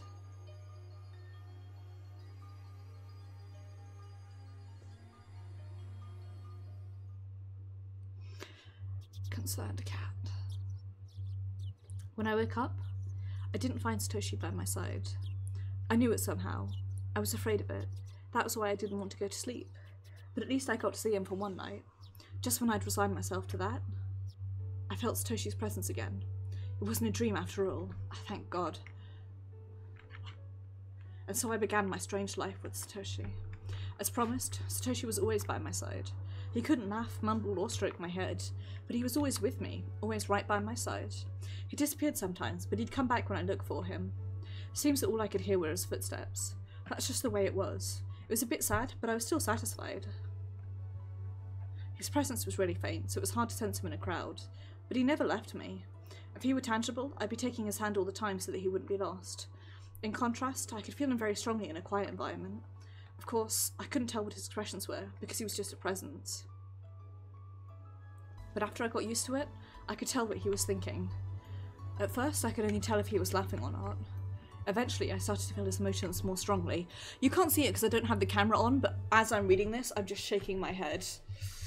That's how I feel. I could communicate with him normally. I was usually alone with him, though. I didn't want to go to school or hang out with my friends anymore. But Satoshi got upset about that. He kept mumbling unhappily. Now that I knew he'd always be with me, I shouldn't just stay home all the time. I was sticking to my time alone with him, however, because I was scared that he might suddenly disappear again, and I wanted to make the most of the time I was sharing with him right now. I must have been worrying too excessively. Satoshi will always be by my side. Yeah, that was his promise. He never breaks his promises. I was fine because he was there. Of course, I couldn't tell anyone about him, not even Sis. I could try to explain it to them, but they'd never understand. But I was certain that he was with me, so I'd be alright. I never get fed up with life with him. He's really cute, you know? We always walk together, but when I stop, he always walks one extra step. That's so adorable. I love it. Concerned cat energy. Shion, what are you going to do on Watanagashi this year? I guess I'll have some fun at the festival. Maybe I'll tease Sis and her friends. Haha. I wanted to go to the festival with Satoshi. I knew he liked to see me having fun with everyone. He might get jealous if I play with Keiichi. Thank you very much for the follow, souls. It is very much appreciated. I do appreciate it. I hope you're doing well. I hope you're having a good day. I really struggle to alt-tab when I'm streaming, so I shall follow you back after the stream is done. If I alt-tabs, shit tends to go wrong, so I try and avoid it as much as possible. My computer is having issues with a capital I. But Satoshi isn't very sensitive in that way. Satoshi loved to see me and my friends have fun, so I should have a lot of fun for his sake. Then I talk about the day with him later. How are you going to Hinamizawa? I can give you a ride if you want. I'm taking my moped, so you don't have to. That won't do. Aren't you going to the family party afterwards? Can't let you drive under the influence. He won't let me drive, but he's kind enough to let me drink. Alright, take me then. Good. Let's leave before nightfall. I'll come pick you up around that time. After Kasai left, I sensed that Satoshi was excited about going to the festival. Watanagashi, huh? It's been almost a year since you went away. Satoshi seemed confused. Bet you're going all, right now, aren't you? Haha. We laughed together. Oh, Shion. Oh, Shion. Concerned cat energies. They are deep within my soul. Welcome. Here's your net and a bowl. Turn this down slightly. Great. Wow, these fish are so active. They look delicious. Could eat this little one raw right here. Huh? What are you saying, Mion? Mion, you eat goldfish? Did you eat the one I gave you last year too? No, I didn't say that. Sis shook her head hard. She turned all red. But you just said it. You said they looked delicious. I heard it too. Sis eats everything as long as it fits inside her mouth. If it's really good, I'll try it once. Rika. No, you can't, Rika. You're gonna get sick. Wait a minute. Hey, you. How long have you been here, Shion?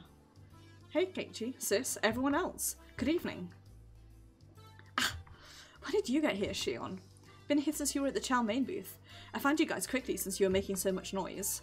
Hey, you're not in our club. Get lost. Don't be mean, Sis. Right, Keiichi, you're fine if I come with you guys, right? I took Keiichi's arms and held it. Going to have a ball.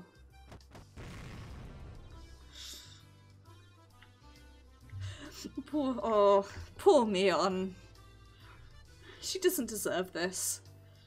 I went around the booths with Sis and her friends. I joked around and laughed out loud. I teased Keiichi and Sis too. Keiichi was at the centre of the group, so if I did something to him, it naturally involved everyone else. It looked like Satoshi was having a hard time finding his own spot in the crowd. When I glanced at him in a quiet moment, he smiled and told me to have fun without worrying about him. If he were tangible, I'd pull his arm to join the crowd. It made me sad that I couldn't do that. Shion. I bumped into someone's shoulder. It was obviously my fault, so I apologised right away. As it turned out, it was someone I knew. Oh, looks like you're having fun. Good evening, Shion. The moon looks beautiful tonight, doesn't it? Oh, it's been forever, Mr. Kano. And you were... Nice to meet you. I'm Tomitake. I heard you were Mion's twin sister. Nice to meet you too, Mr. Tomitake. I heard you were a great cameraman. Please, take a picture of me someday. I'm just an amateur dreaming of going professional. Well, you're actually great, Chiro. You're good at many things. No, I need to study more. I have no talent, so I have to put out a lot of effort to compensate. They must have been in a relationship. You two look so happy together. Am I interrupting you? Oh no, I appreciate your consideration, but you're not interrupting us at all. And you can call me Mio like before, not Mr. Kano. It's a bit hard for me to call someone older than me by her first name. Well, never mind. I smiled bashfully and Takano smiled back elegantly. I haven't seen you in the library since. I wanted to talk to you more as a fellow researcher. Well, when I feel like it. Fellow researcher? Are you interested in it too, Shion? I mean, in the legend of this village? Tomitake raised his eyebrows. As far as I knew, Takano's hobby wasn't exactly normal. On the surface, her research dealt with the cultural history of the ancient Hinamizawa, but its main focus was the Watanagashi festival from ancient times. Basically, Takano's fucked up, but she's like the person you want in a horror film who knows a lot of stuff but doesn't believe it. So she's like, I'll just unearth this ancient relic, it can't do anything, and then dies instantly. That'd be me in a horror film. I'd be like, I'm not going to touch this ancient relic because I'm freaked out, and then I would die instantly nonetheless. The cannibal banquet in which they captured and gutted a living sacrifice. Her research covered various stories surrounding that, and other legends of cruelty. It was nothing if not gory. That was where her main interest lay. So I didn't feel comfortable being called a fellow researcher, to be honest. But objectively speaking, her research notes were fun to read. It was then that I heard the loud booms of the taiko drums. The main event of the Watanagashi festival, the dedication dance, was about to start. According to Takano's hypothesis, the part of the dance where the shrine maiden tears open a futon mat represents gutting. So I've got really bad hiccups all of a sudden. It's the soda I've been drinking to try and wake me up. At least it's worked. On the other hand, it has given me hiccups.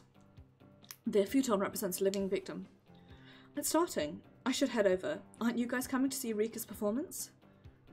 Tomitake looked bewildered. Did that mean he wasn't coming? Takano giggled, then whispered in my ear. To tell you the truth, we're thinking of sneaking into the ritual storehouse. Eh?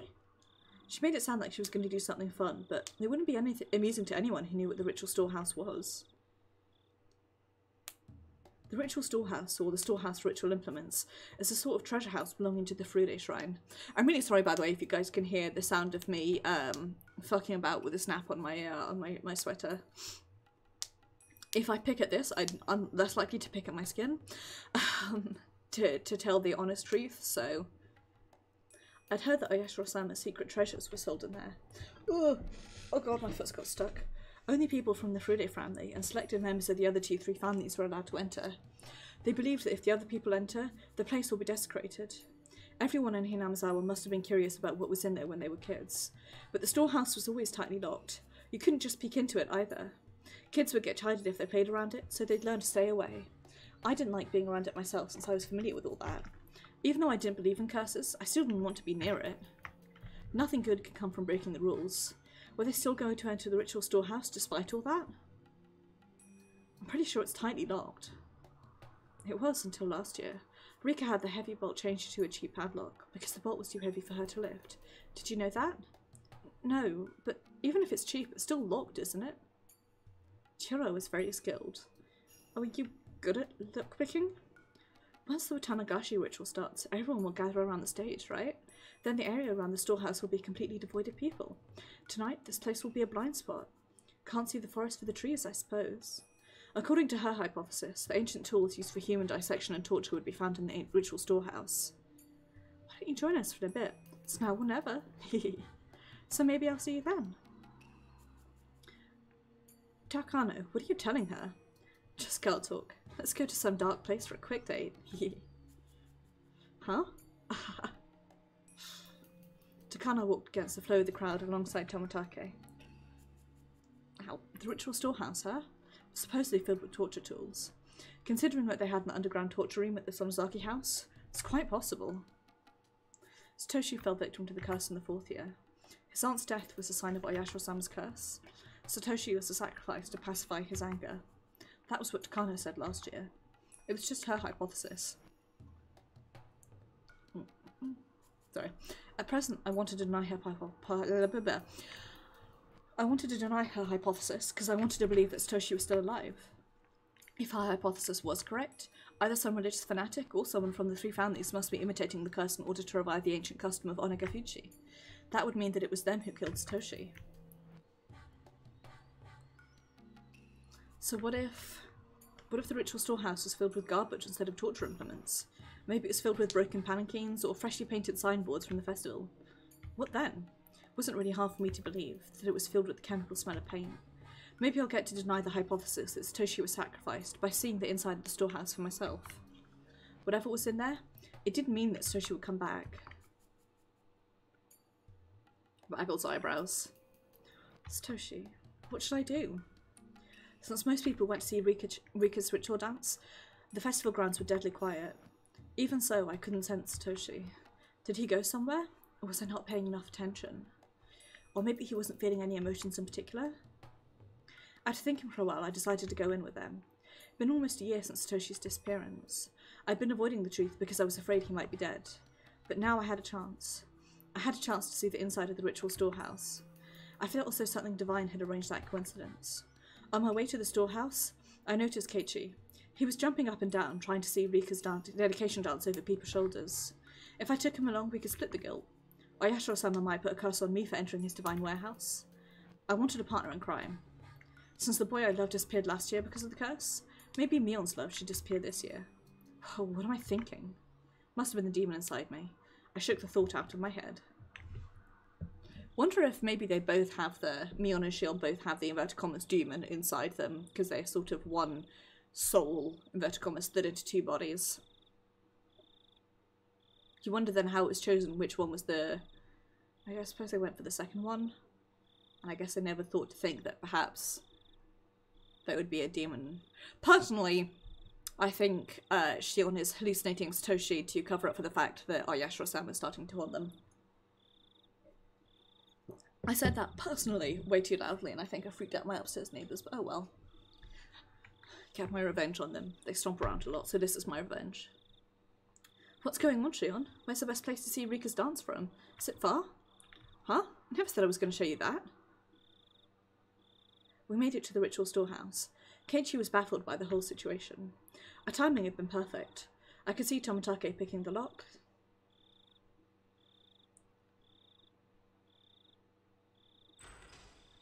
Spooky noise! Even though Keiichi must have been curious, he insisted that we shouldn't go in. But I talked him into it anyway. He was quick to change his mind when Tomitake joined in. It was completely dark inside, so Takano lit a battery-powered lantern. A small entry space appeared before us. It's so dark in here. Take care not to trip over anything. Appreciate the concern. Okay, doorman, keep a good watch. We're shutting the door now. Takano closed the door with a smile, as if leaving Tomitake out on purpose. Alright, everyone have fun. As soon as the heavy door was closed, we were surrounded by a quiet darkness. Shit really is different to how Keiichi sees it. Intriguing. I wonder why Keiichi's subconscious made up the being saved by Shion. Maybe because it was less embarrassing than all we could rely on was Takano's lantern. It'll be fine. It's an outdoor lantern with backup batteries inside. It won't go out or anything. Secondary thought, the thought I just had. In Watanagashi, we meet the coach after the events of the festival, I believe. Whereas in this one, we've clearly met him beforehand. So I wonder if this is either Keiichi's memory is fucked up, entirely possible, or this is an example of it's yet another cycle that has things in common with Watanagashi, but it isn't the clearing up of the Watanagashi. I sort of feel like possibly it's more likely that Keiichi just hallucinated the shit out of everything, and so he is the ultimate unreliable narrator, but who knows? It won't go out or anything. Takano teased Keiichi a little. Keiichi in turn looked a little pale. He seemed to be able to recognise the sanctity of the building, even though he wasn't from Hinamizawa. Let's go in. Here we go. There. After Takano opened the heavy inner door, a dusty, foul smell flowed out. It was like the smell of a pantry that hadn't been open in years, and the smell of a fish market mixed together. I didn't know exactly how to describe it, but it was definitely a bad smell. From listening to the echo of our footsteps, I could tell that this room was much bigger than the one we were just in. When Takano raised her lantern, I could clearly see just how big it was. How? The far side of the wall there was a statue of some kind of god staring down at us intruders. The way it was lit by the lantern gave it a powerful appearance, and it scared me. That's the guardian god of Hinamizawa, Ayatoro-sama. I looked up at the statue, which was holding its religious ornaments. If Satoshi's disappearance really was a curse, I couldn't forgive this god. I found myself irritated by the way the statue looked down on me. Damn you, Ayatoro-sama. If you really made Satoshi disappear, I'll never forgive you, never. Keiichi didn't seem to understand the significance of the storehouse. He looked bored. Takano noticed that and took out his scrapbooks to show him the brutal history of ancient Hinamizawa. Glad I don't have to read that again. I'd heard that story already, so I decided to walk around by myself. Since I knew the significance of all these tools, I felt a little nauseated. Though they certainly wouldn't jump out to me, I still found them intimidating. They looked as though they were craving for fresh blood after not having been used in hundreds of years. Blood, blood, blood, blood, blood, blood, blood. All the tools I saw looked similar to the ones I saw in the underground torture room at the Sonozaki main house. If those tools were the progenies of torture implements, these would be their ancestors. All the implements here looked old. I doubted they could really be used. I like that this is very clearly a mochi-pounding hammer, but you could also use it to pound a person's body. They weren't kept maintained like the ones at the Sonozaki house. So did that mean they couldn't scare me? No, on the contrary. They told me that the cruel rituals were indeed performed in this village at one point. Now that I found scary. What Takano told me was the truth. When I stopped, Satoshi also stopped behind me. One step later, illegal. I felt no emotional change in Satoshi. I couldn't tell if he was feeling something or not. I knew he was there, but I had no idea how he was feeling. I felt scared of him for the first time. If he could answer me, I'd want to ask him, who demoned you away? Hey, Satoshi, are you listening? I couldn't tell if he heard me or not. He left, as if he didn't hear anything. I could tell that he'd been sulky ever since we got here. I suddenly felt lonely, so I looked for him while walking around. I realised then that there was an altar in front of the statue. He might be there. It was a clean altar, an altar ornamented with religious artefacts. It was kept well maintained. I saw no dust. That would mean, well, the flowers in the vase weren't wilting. I saw a pretty handkerchief under the vase. It looked out of place amongst everything else. I was fairly certain it was Rika Furude's handkerchief. That would mean that the storehouse is maintained daily. It wasn't a forgotten ruin buried in dust. So the brutality that dwelled in the ritual storehouse is still alive and well in Hinamizawa. Of course it is, we know it is. It's in the Sonozaki's torture room. Something as ambiguous as Oyashiro-sama's curse is nothing more than a simple delusion of the villagers. As Mr. Kano said, everything that happens in this world is done by humans. I'd accused Oyashiro-sama of demoning away Satoshi, but Oyashiro-sama is just a statue made of bronze or wood. It's nothing but an icon. There are, however, human beings who try to make that icon seem real. This is what seems most realistic to me, is regardless of whether or not the existence of the curse, there are people who believe in it so much that they almost make it seem real. The way that a common scientific explanation for poltergeists is people...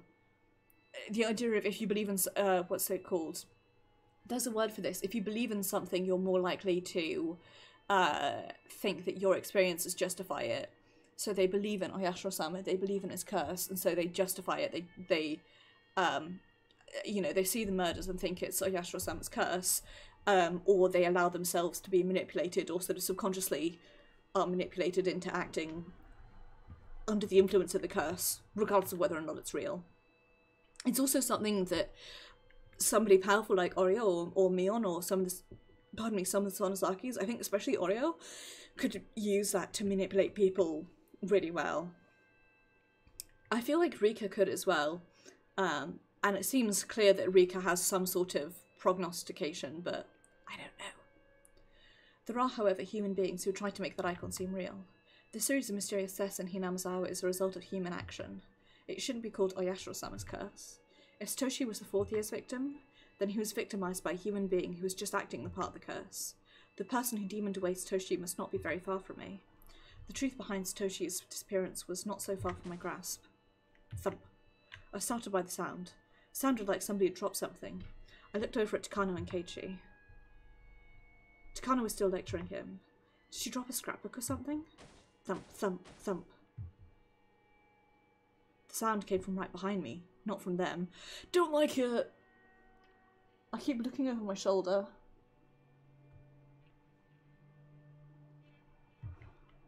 I never heard Satoshi do that.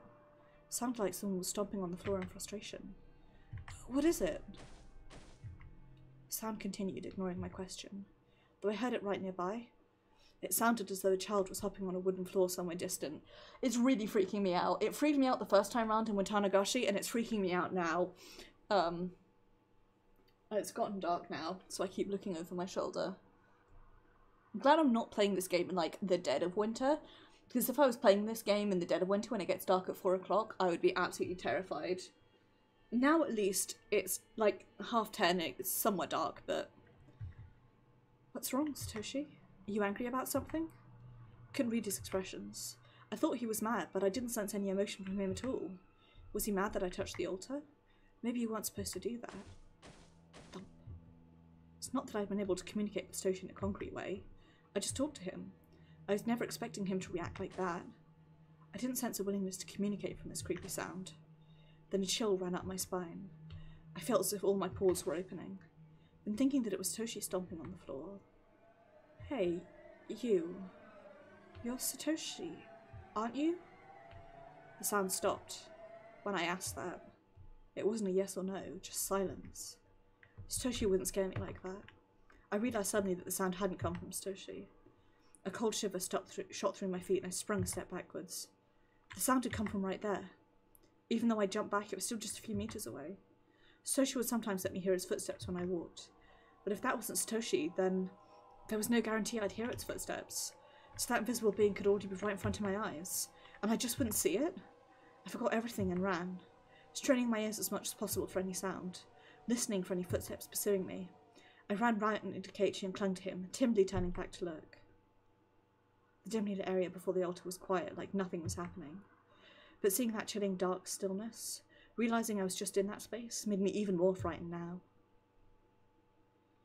What's up, Shion? Did you get scared? Keiichi made fun of me. Even though he'd looked horrified just a little while ago, he now looked satisfied to see me scared too. I know girls tend to get freaked out by haunted houses. Well, I don't mind it. Anyway, let's go, before Takano leaves us behind. I pretended to be fine, but I wasn't sure if I'd be able to hide my fear entirely. The footsteps were chasing me. They were outside the illumination of the lantern as if they couldn't go into the light. The presence never left us, however. It followed us like a fourth member of the party. Sometimes it made a stomping sound as if wanting some recognition, but neither Takano nor Koichi seemed to notice it. It was possible for Takano to be ignoring it, but Keiichi would never ignore it. I have a distant memory of Keiichi saying that he heard a thump, but not like footsteps. He said it sounded like there was a sound of, like, a child thumping just a bit, and then it went away. If he could hear it, he would have said something. I keep accidentally hitting the button that brings up the dialogue rather than the next button. So just like with Satoshi, only I could hear it. What was this thing that was making me so scared? Was it Satoshi in a bad mood? Or was it possible that the presence I believed to be Satoshi might not have been him at all? Yes!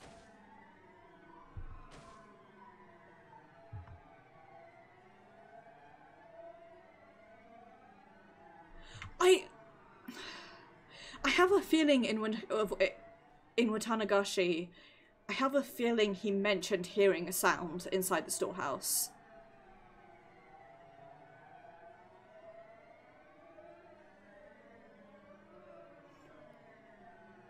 It's been a while since I played it. There's a very good chance I'm misremembering.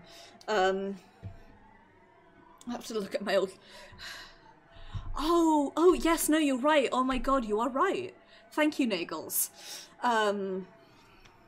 Yes, yeah. Jeez, my brain is like a sieve sometimes, so... I should have, like, watched my playthrough of Watanagashi before getting into this bit, but I didn't, so there we go. Tell me if I did something wrong. I'll apologise. If you want Satoshi, then where did he go? When did you take his place? With apologies if you have epilepsy. I should put an epilepsy warning on this on YouTube. Shion, are you alright? Huh? I'm fine. You look pale though. Then I'd appreciate it if you didn't stretch my clothes too much. Oh, sorry. Oh, am I interrupting you too? I decided to engage in the conversation to help myself ignore the sound from behind. I didn't hear the sound as much, and it became a bit more distant. Yeah, I shouldn't pay attention to it. It wouldn't bother me if I didn't hear it. I should just ignore the noise. Takano, you're researching whether this custom survived into the present. You are, right? What I'm about to tell you is a secret, alright?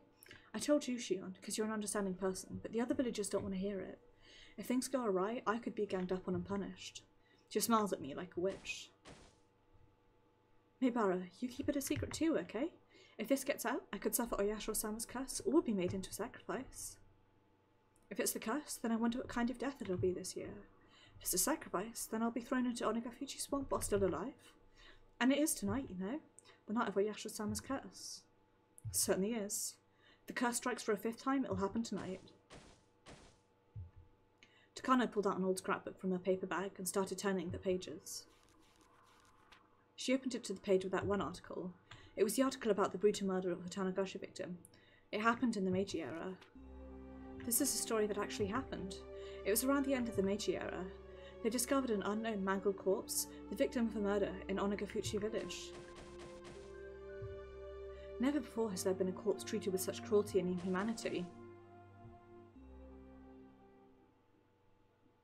Hey, you guys seriously don't hear that? It's freaking loud. How can you not hear it? Ah, hell, it's freaking noisy. Cut it out already. And the next moment, we all heard a squeaking noise. This is it. This is what I remembered. We turned around in surprise. It was just Tomitake opening the door. No? Haha. Did I startle you? Oh, Chiro, could you not resist seeing inside? This is a splendid treasure trove of torture devices. I'll pass on that. I'm bad with this sort of thing by nature. Takano laughed as if making fun of Tomitake for being such a scaredy cat. In any case, the dance and ceremony are over and everyone's going down to the river. The festival as a whole will be over within minutes. Time was up. I'd never expected that Tomitake would save me from this nightmare. His face suddenly looked heroic. Oh, Keiichi, are you leaving too? I've seen enough. Shion, you're good to you, right? Let's get out of here. I want some fresh air. I agree. Let's leave. I went into the entry room and turned around. Takano was taking photos in a mad rush, though our time was up. It's terrifying. TMI time, I do get that sometimes. I hear sounds. Most often what I hear, and this is really weird, is I hear like the inside of a phone ringing. Not often, and it doesn't seem to be brought on by anything, but It's a very odd thing. It does, the concept that my perception of the world could be very different from everyone else's really freaks me out sometimes. Even though the only, like, difference in perception is that I hear, like, when I say, like, if you're ringing somebody and you hold the phone up to your ear and you hear the ringing noise, that's what I hear, as if I'm waiting for someone to pick up, as opposed to actually, like, hearing a phone ringing. Yeah, it's just one of those things that's odd, and you're like, what does this, why is this? It's weird. Brains are weird, to be honest. It could very well just be a stress thing. I haven't noticed it being associated with stress, but I'm also classically terrible at, like, collecting my symptoms together, so it's got me fucked up is what I'm saying.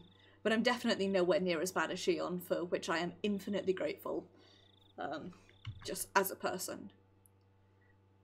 Luckily, I didn't hear that sound anymore. I didn't feel that presence. I didn't feel Satoshi either, but somehow I wasn't too sad about that.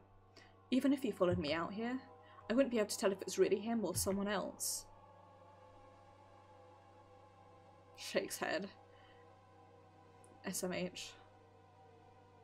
SMH my head. Or something. I'm really glad that I didn't have to read out the horrifying, gory details of everything that's going on again. I'm glad Shion was just like, I've already heard that, so I didn't pay attention. Right. The underground torture room is officially called the Underground Ritual Storehouse. So do torture room and ritual storehouse mean the same thing? Probably. According to Takano-san's theory, bloody rituals, including Higurashi, have been passed down amongst the three families even after the Meiji era. The rituals are always ready to be performed. Their form of worship always revolved around torture, so Hinamizawa's history involved a great deal of human slaughter. Takano's theory is correct. The underground storehouses at the Sonozaki house looked well maintained. Takano was right about that too. Since the Sonozaki family and the Furude family both have ritual storehouses, the Kimiyoshi family must have one too. After all, these ancient and brutal customs are still handed down through the generations. I should remain armed with the knowledge that occult events are still secretly being performed in this cursed village. Got me fucked up! The sanctity of the ritual storehouse is one of the most prominent elements in the worship of Oyashiro-sama. Of course, I knew that since I'm originally from Hinamizawa, but violating that sanctity is actually a more serious problem than I thought. Takano's research shows that the history of the ritual storehouse goes way back. The ritual implements within have long been viewed as inviolable objects, which is why it was strictly forbidden to enter. Takano's theory says that Watanagashi was once a public execution, performed to stabilise the reign of the three families, rather than a purely religious ritual. If so, the ritual should hardly be called sacred. Under those circumstances, the implement should have been despised as symbols of hatred and fear. When instruments of fear are too visible, it only creates a reign of terror, but keep them as hidden as possible and they gain divinity. Many say they become tainted if the layman touch them. The only reason for that was to preserve their false prestige through secrecy, since they'd lose its sanctity if revealed before the common folk. In other words, the true identity of the ritual storehouse's sacredness was fear. That was the true emotion running over this village. I feel like that's the true emotion of many things. I feel like there's a post, which I really appreciate, that I saw on Tumblr, which I'm going to paraphrase, which is something like, growing up, I always heard people referring to God with a mixture of fear and respect, and the first time I felt that way was when I saw a picture of a horse. And I'm absolutely paraphrasing the post because I can't remember it at all, but I feel like it is that, like, fear and respect are almost like two sides of the same coin, especially in cases like this, these more sort of weird occult cases where it's like you respect the divinity, you respect the implements of their worship, but in part it's because you fear them and you fear the implements of their worship. The reason why Takano and Tamatake were cursed is because they broke into the ritual storehouse. I don't know how the villagers found out about it. Maybe someone was watching. Maybe there was an anti-theft alarm. Either way, our intrusion must have been reported to the highest level of the curse system. That's because, considering the distance between the village and the site where Takano's body was found, she must have been killed right after it came out of the storehouse. It was done very quickly. It's possible that a special assassination team exists for this purpose, or that the plan had been set up a long time ago. They might have been secret agents of the Sonozaki family, but the latter sounds more valid. But if so, who would have been the victim if nobody broke into the storehouse? I still feel like it would have been them, because they are the outsiders. Like, Takano is the outsider who wanted to investigate and reveal the village's secrets, and then Tomitake is the outsider who wanted to become part of the village. Anyway.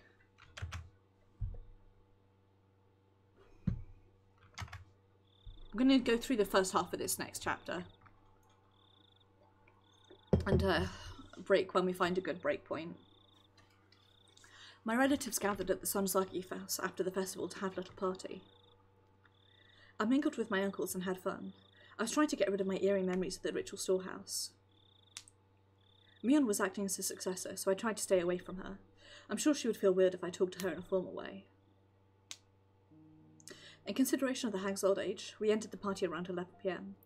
We all helped clean up, with the women washing the dishes in the kitchen, and the men folding the tables and putting them away in a storeroom. It only took about 30 minutes. Then everyone left, one after another. By then, Mion was no longer acting as a Sonozaki successor, and was back to being her normal self. Maybe I overexerted a little. I was laying on the tatami floor. Kasai asked me if I could get in the car, so I told him I'd rather not move anymore. Sis, can I spend the night here? I just want to sleep. Granny will get mad if she finds you. By the way, don't you have school tomorrow, Shion? No, tomorrow's our school's anniversary, so there's no class. How many times a year does your school have its anniversary? Oh well. Okay, Kasai.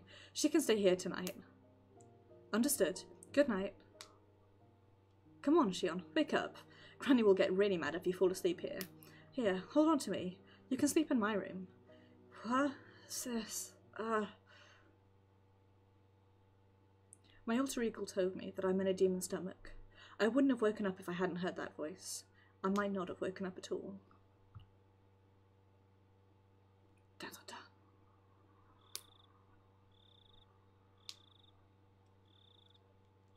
Sorry, you've got the background noise of me fiddling with my hoodie. I've got mysterious snaps on the sleeves that I don't understand, but I'm still picking at them. I didn't remember much after that. I was probably brought to Mion's room and immediately crawled into the futon. After a while, Mion got her futon ready next to me, turned the lights off and went to sleep. At least that's what I thought. I got up and turned the lights on. Mion's futon was empty. The futon felt cold. Mion must have left it a while ago. Did she go to the bathroom? No, the closest bathroom was right down the hallway. The light in the bathroom was off. Where did she go? The ticking of the clock was loud and annoying in the silence. The hands pointed to a little before 3 AM. I was left all alone all of a sudden, in this late night. I felt the eeriness of the ritual storehouse coming back to me, after almost managing to forget it in the ruckus earlier. I tried to sense my surroundings. In this house, there shouldn't be an eerie atmosphere, strange noises or footsteps. If it's an old house, there definitely will be an eerie atmosphere, definitely strange noises, and if there are other people, there'll possibly be footsteps. I stepped out to the freezing cold hallway to look for Mion. When I did, I immediately noticed light coming from one of the nearby rooms.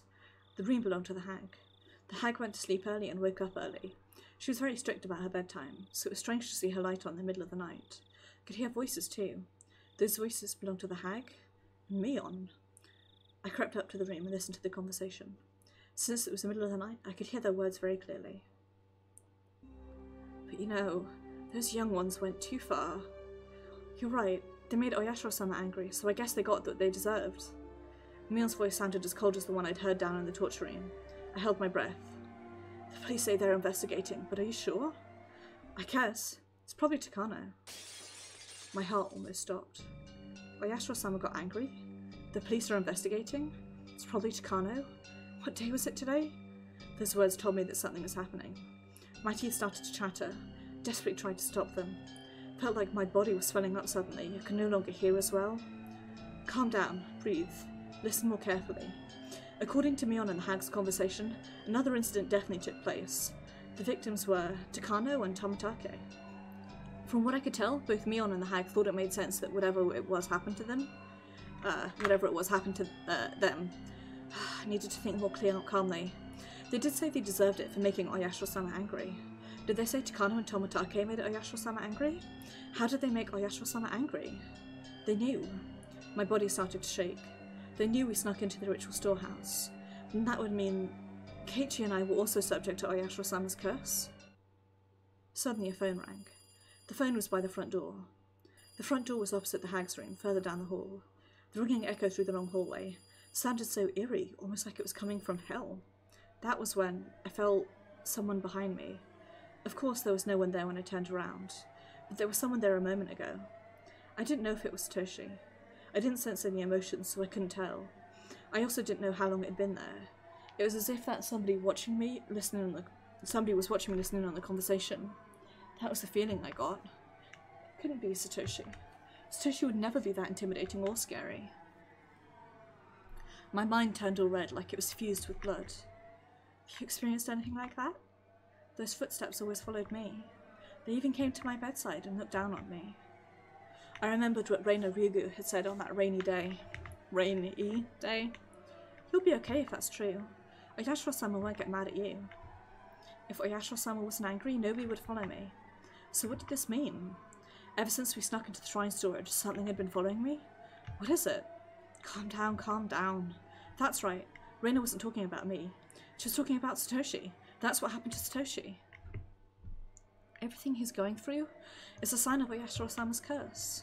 That's right. That's why he encountered the curse of Oyashiro-sama. You feel someone's watching from a distance and it follows you. A creepy feeling crawled up and spread across my back. Then it watches from right behind you. After that, you start hearing an extra footstep. I swallowed loudly.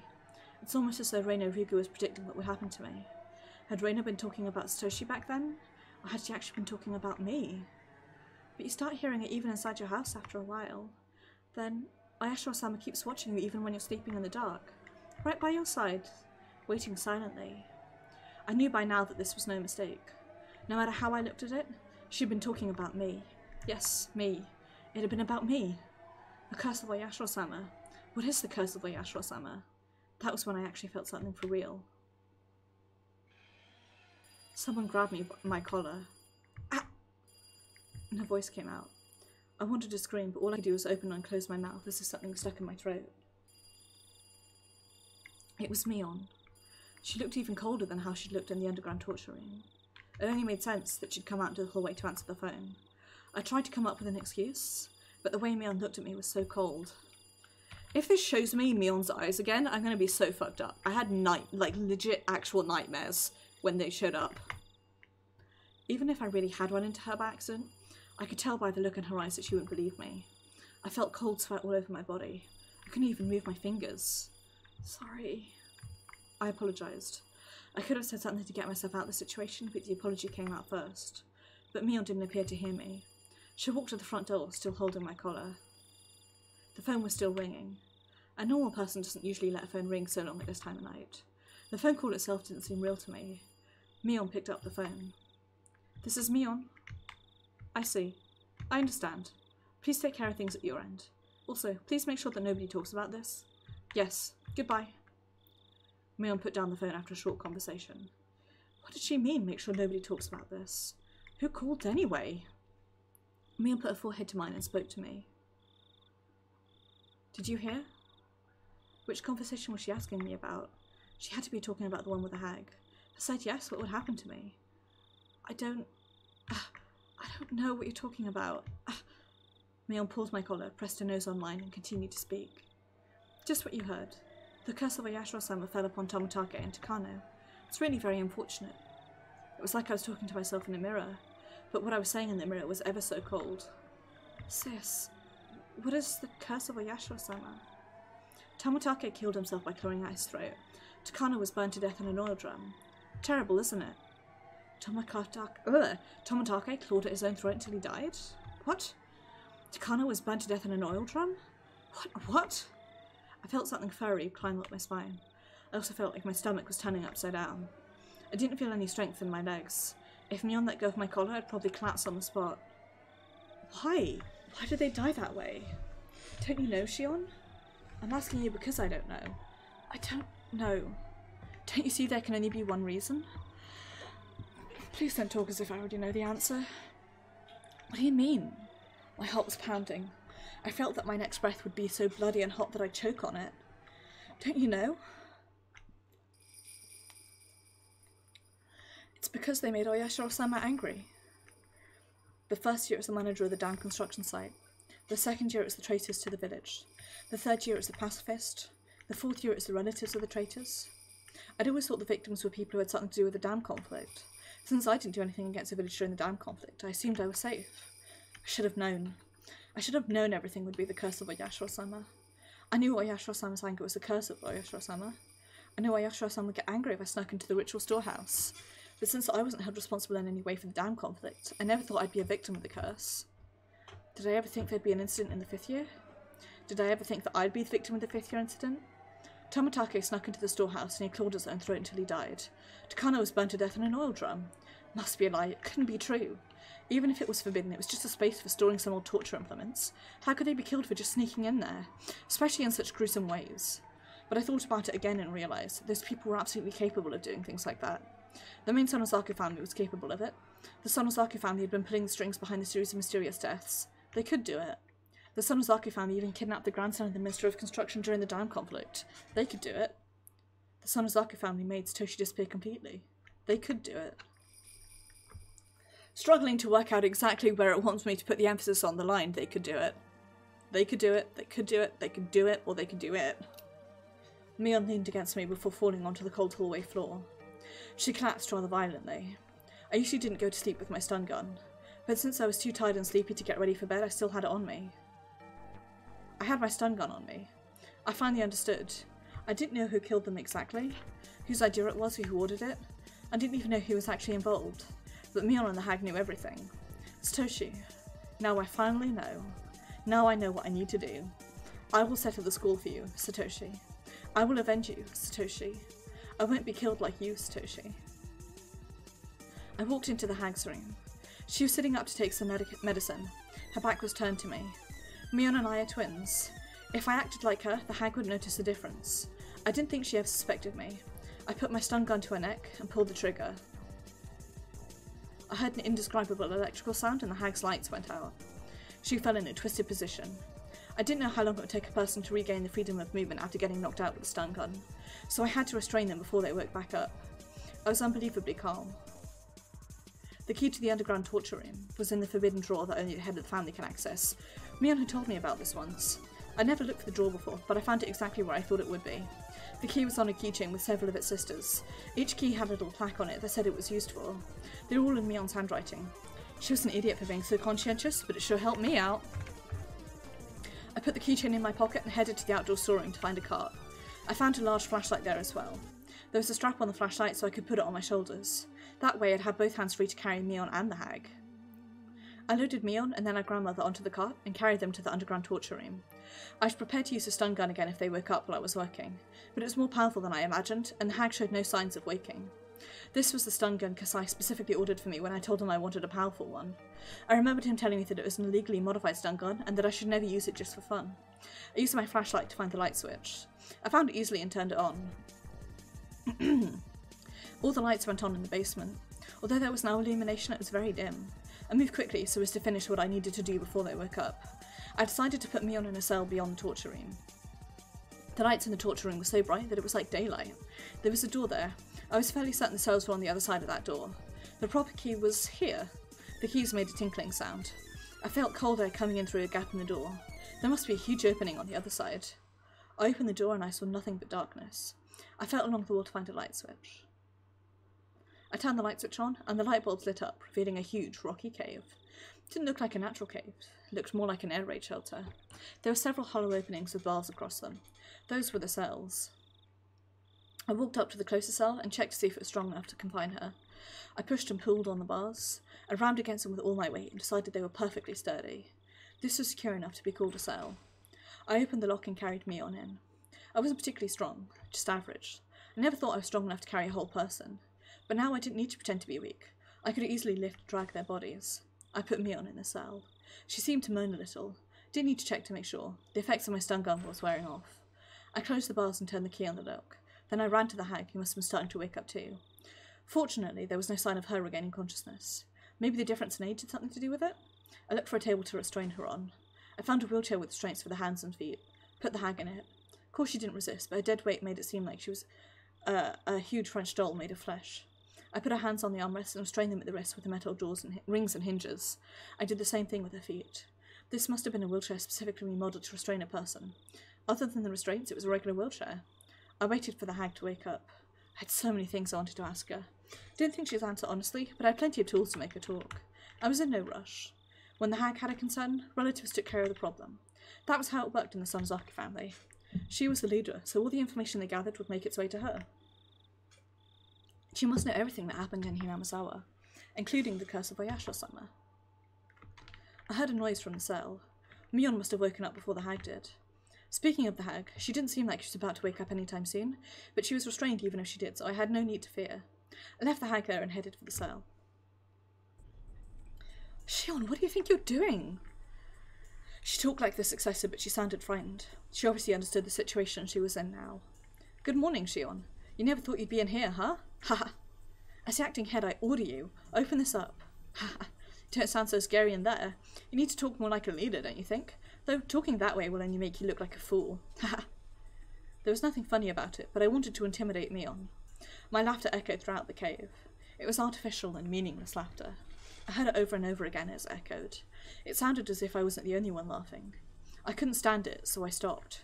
Silence filled the air. That silence almost hurt my ears, so I started to speak.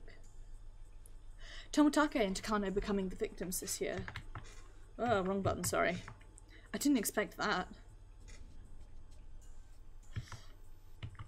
What an idea to turn Takano to death.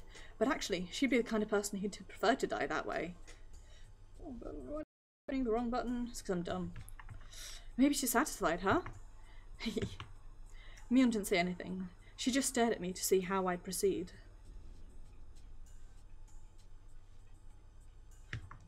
What about the way Toмотake died? Clawed out his own throat, right? Did you give him a shot of some kind?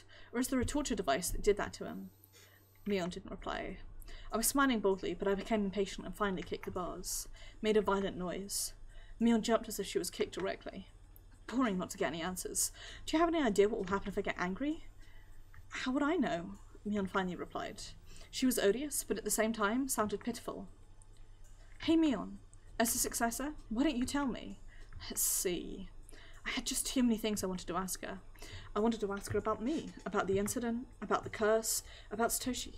I didn't even know where to start. Before I asked her about those, I asked her one other thing. You know there's no point in trying to resist, don't you? Mion glared at me silently. Because we were twins, I knew that was just a bluff. We've come this far, so there's no point in me hesitating anymore. You shouldn't expect hesitation or even mercy from me, sis. Mion must have been feeling the cold sweat on her face. Although the light was dim, I could tell she was frightened. Okay, here I go. First, about the series of mysterious deaths in Hinamizawa, also known as the curse of Oyashiro-sama. What's the meaning of it? Is it to signify the end of the dam conflict? I think so. Mion sounded a little confused, but she answered.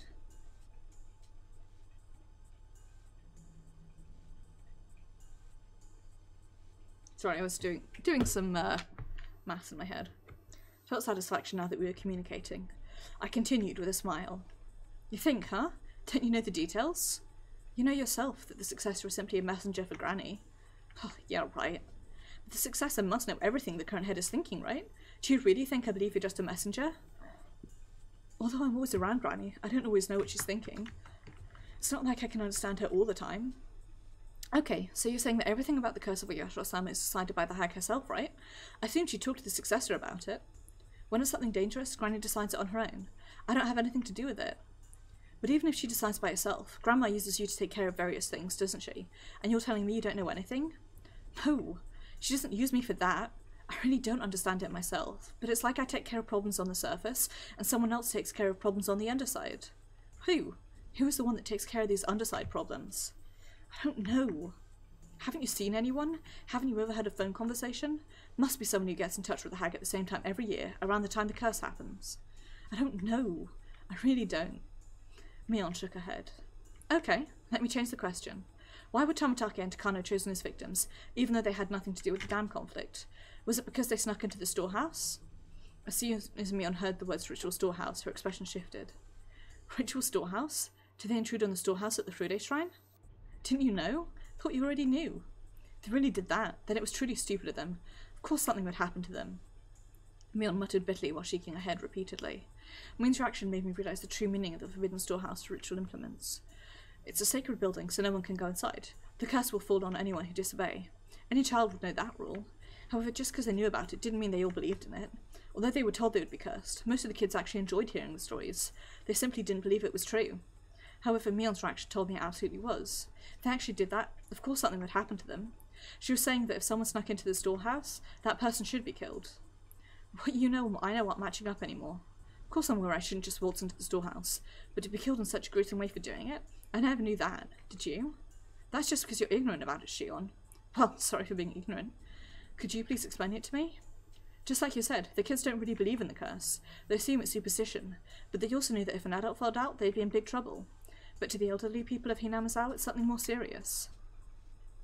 Mion explained to me how the elderly people blindly believed in Oyashiro-sama, and how sacred the festivals are to them. Probably something the younger generations would never understand, but they're possessed by a very strong, deeply rooted devotion towards Oyashiro-sama. Mion then went on to tell me about how sinful it was to violate the rule of the ritual storehouse. I just couldn't believe things like that were still going on, even in the modern day. Couldn't even reply appropriately, but even if it was unbelievable, I couldn't ignore what I was hearing from my twin sister. I see, but Mion, doesn't the rule say that one victim gets killed by the curse and another has to become sacrifice? The body of the sacrifice is never to be found, but there are 2 dead bodies this time. This is exactly what's been confusing me all this time, is that fact.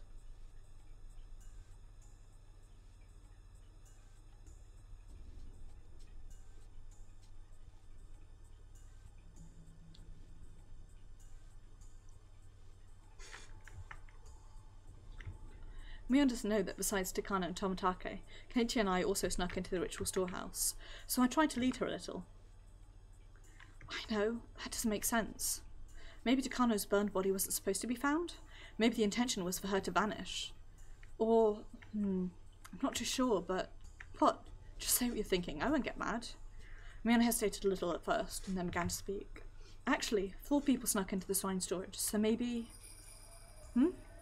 Maybe what? Maybe the other 2 will become the sacrifices and get demoned away. I suppose one of them does eventually.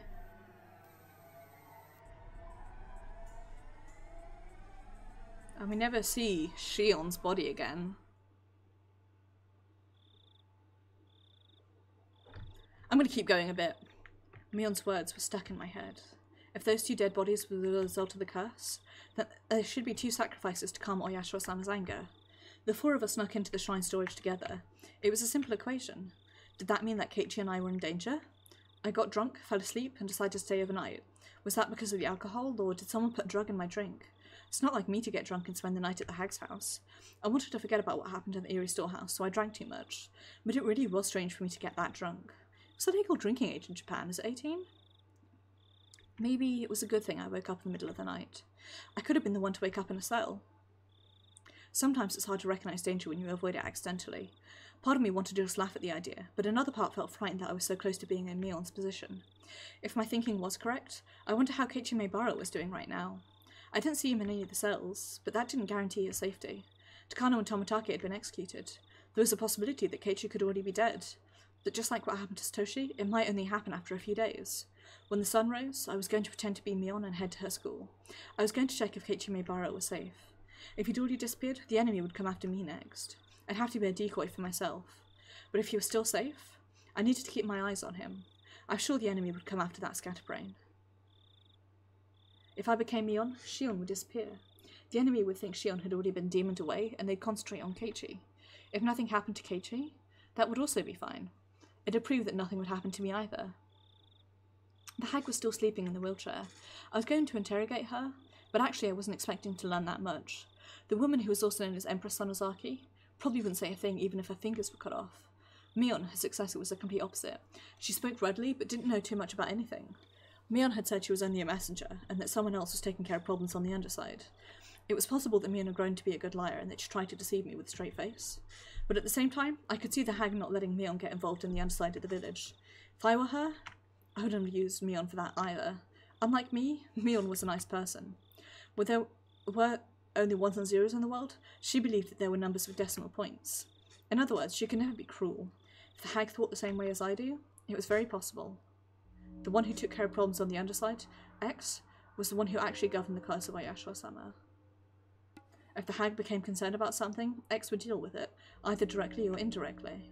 Or maybe the hag and X would discuss the details first. But did X really exist? If they did, the place in the village hierarchy was a lot more important than that of the successor. Unlike Mion, who was too nice, they were discreet, cruel, and cunning. Furthermore, they were extremely close to the hag. Someone who would have a lot of contact with her just before it was time for the curse. Discreet, cruel, and cunning sounds a lot like Shion, TBH, to be honest.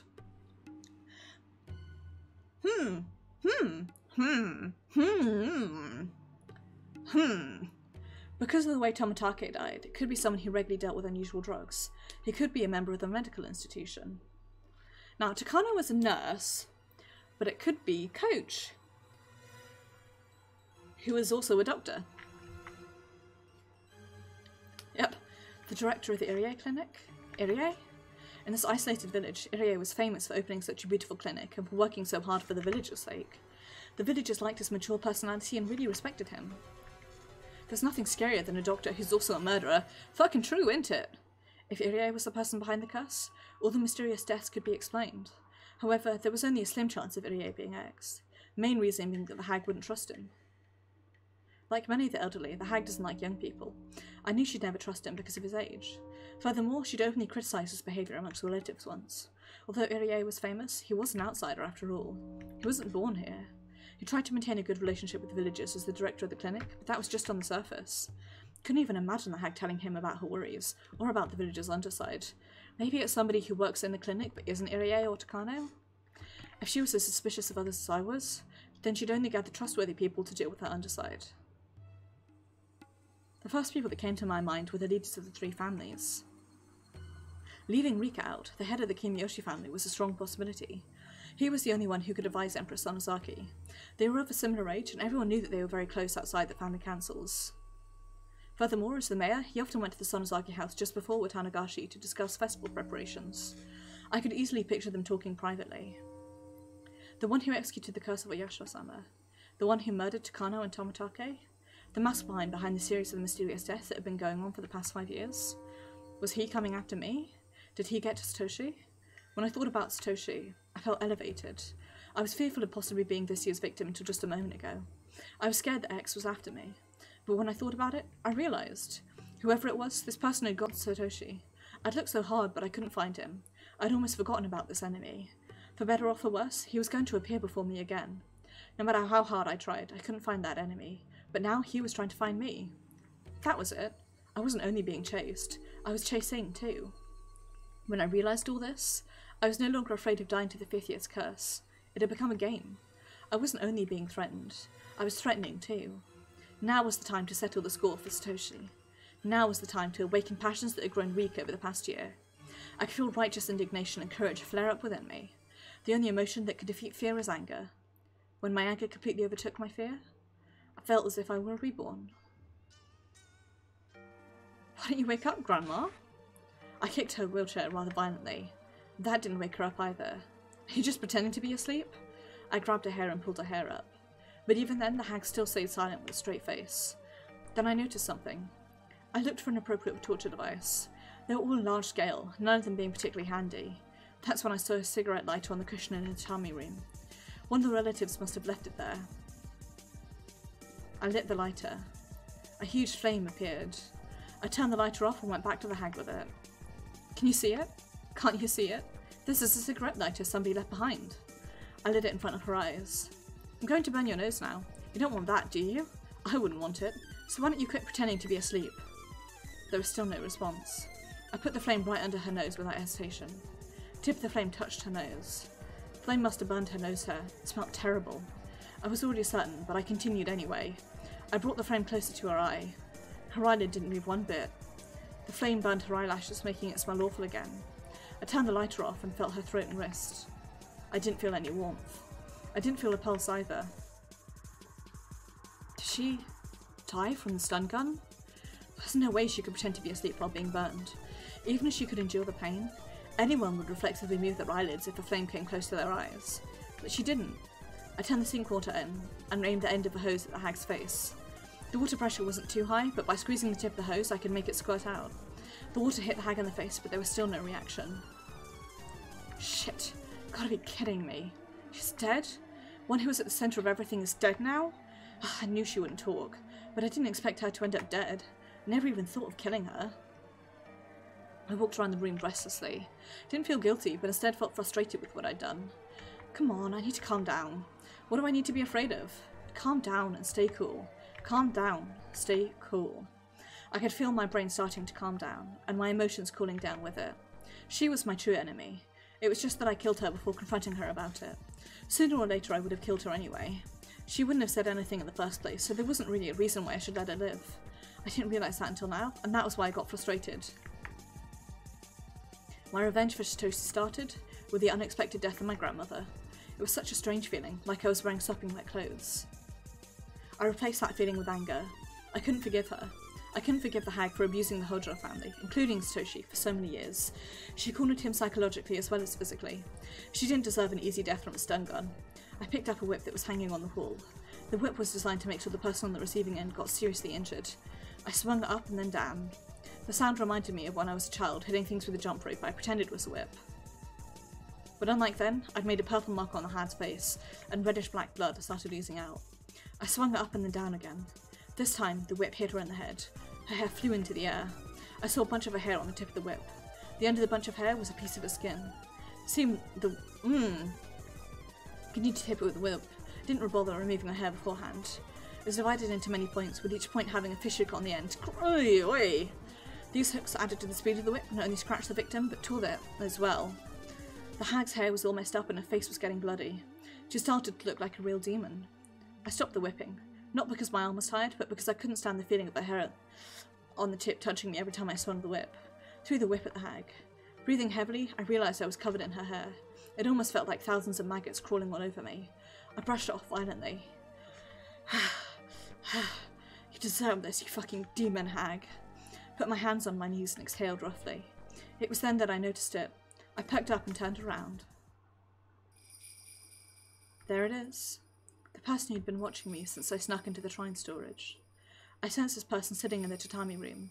It enjoyed watching me torture my grandmother. An overwhelming emotion started to swallow me up. I tried desperately not to feel it. How long have you been there? You should have said something. It was just there. Just like Satoshi, it was just there. It's extremely uncomfortable to have it just be there. I see. Reina told me. Are you Oyashiro-sama? I smiled boldly, and yet I could feel my body shivering. Can't fool me. You're saying you're Oyashiro-sama and that the curse of Oyashiro-sama really does exist? Come on, who would believe something like that, huh? It's just like my imagination. Couldn't be the curse of Oyashiro-sama. Curse couldn't be real. Everything was done by humans. They made everything look like it was a curse. Well, I don't care if you saw what I did. I won't charge you for it. But if you're thinking about interfering, I won't hold back, you know? Pardon me. No matter what I said, nothing happened. It was like trying to communicate with an insect. Felt like I was staring at a spider in the middle of his web, and the spider was staring back. I turned to the hag in the wheelchair. I can't leave her body here forever. If I don't need to make her death known, then it should be quick, and it's best if her body doesn't exist. I'm not even in the secret underground torture room. Phew. It's helped to try and calm myself down. Oh, I remember now. When I was a little girl, Kasai used to love making me feel scared. He often told me scary stories about various horrible things. I recalled a story about the secret torture room of the Sonozaki family. According to the story, there was a well in the torture room for dumping bodies in. There was a pile of tortured corpses at the bottom of the well, and resentful moans could be heard echoing from there. And about halfway down the well, there was a different tunnel, which was a secret passage leading into the distant mountains. That bit was from Mion's telling of the story. It was probably an amalgamation of tellings from different relatives. The room was supposed to be a huge secret, but everyone got loose lips at the chance to have fun scaring the young successor. Mion, do you remember one of our relatives talking about a hidden well a long time ago? There's supposed to be a hidden well somewhere in this underground torture room, and it's connected to a secret passage. Did you hear some noise earlier? That was me whipping the old lady. Mion didn't reply, but I saw her bite her lip. Don't worry, I won't whip you, but if you don't cooperate, I might punish her some more. Next time I won't use a whip. Down at the end, do you see your cell in the darkness? It's in there. Mion pointed weakly. I walked down to where her finger indicated. A light bulb lit up the cell. It was a lot smaller than the one Mion was in. It was very shallow, and I didn't even need to open the door to see how tiny it was. Of course there's no one in there. Became angry, assuming that she lied to me. But after considering it, I didn't actually think she would at this point. I opened the door and walked in. I noticed something immediately. There was an opening right in the middle of the cell. This opening was naturally disguised. The way the rocks and the shadows were positioned perfectly hid the well. The tip of a rock inside the seal concealed the entrance. Unless you went in, you'd never notice. But it was such a shadow shelf that nobody would even think of going in. Besides, the bars allowed you to see inside well enough. The cellar's not even a few meters deep, so it would only take a glance to see everything. Nobody would think of unlocking the door and walking in. But walking in was the only way anyone could find the well. Furthermore, there were many cells in this huge cave. You'd think that one of them was holding a secret well. Inside of the well was dark. I couldn't see anything. But every little noise I made produced echoes. I could tell this was very deep. I brought a flashlight from the torch room and shone it down the well. It almost looked more like a vertical tunnel. Obviously a man made one at that. There were wedges on the wall like a ladder, and they looked as if they were inviting me to descend. Kind of ironic that the secret escape route from an underground torture room ended up being a well that takes you even further down. You had no way of knowing whether it would take you to freedom or to hell. Furthermore, there were the tortured bodies of past victims at the bottom. Who would be able to go down this well without hesitation? Nobody in the right mind could go down this well to look for a secret tunnel, hearing the voices of the dead all the while. Have you ever gone down that well, Mion? I've never even wanted to. Feel the same way. Why would I go down the well where they tossed the victims in the torture room? I went back to the torture room and returned to the cave, pushing the wheelchair containing the hag. Mion screamed. Shion, are you going to push Granny down the well? No, I'm not. Just dumping her body. She's dead. Rest assured, I didn't torture her to death. It was probably the stun gun. Maybe her heart failed. Could just leave her body there, but I didn't want her to rot, you know? How could you? Hey, do you want to take care of her even now that she's dead? Maybe you can use chopsticks to pick the maggots off her body, huh? Mion covered her ears and shook her head. Everything I said seemed to bother Mion. Her own life wasn't guaranteed at this point. Shion, why did you do this? Let's see. What do you think? Nobody said anything for a while, but the silence was soon broken. Satoshi? Is this revenge? I don't know if it was really a revenge, since it happened so quickly. I'm sure she died without even feeling a thing. Hey Mion, now that I think about it, I did have a reason to kill Grandma. Do you know what it was? It wasn't just because she killed Satoshi. It's because she lied. I slapped the hag's head. You said it too. You told me that if I ripped out my nails, she'd forgive everyone. That's why I ripped out 3 of my nails. I did what you told me to, right? But she didn't keep her promise. She made Satoshi disappear. Why? What was that for? I continued to slap the hag's head. Her blood was all over my hands by then, and it felt gross. Tried to wipe it off in her clothes, but then her hair got on my hand. I ran to the sink in the torture room and washed my hands with a brush. When I was done, I went back to Mion's cell. After Satoshi disappeared, you came over and told me. You said the relationship between me and Satoshi was forgiven. You also said that the Sonozaki main house had nothing to do with Satoshi's disappearance. Yeah, You lied. Lied.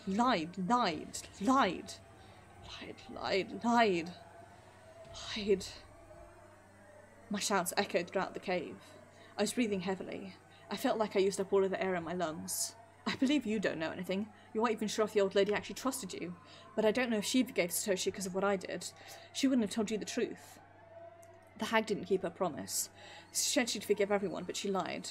She didn't forgive Satoshi. Liar. Damn it. Give me back Satoshi. I want him back. I want him. I kicked the hag's legs repeatedly. Each time I kicked, the wheelchair made a squeaky noise. I ran out of breath and kneeled down. Mion was still covering her ears and was now shaking. There were tears in her eyes. Sorry to scare you. Sorry about that. If you really don't know, I won't torment you. Don't worry. But if you were ever lying to me, well, you'll have to accept whatever comes your way. You know what I mean?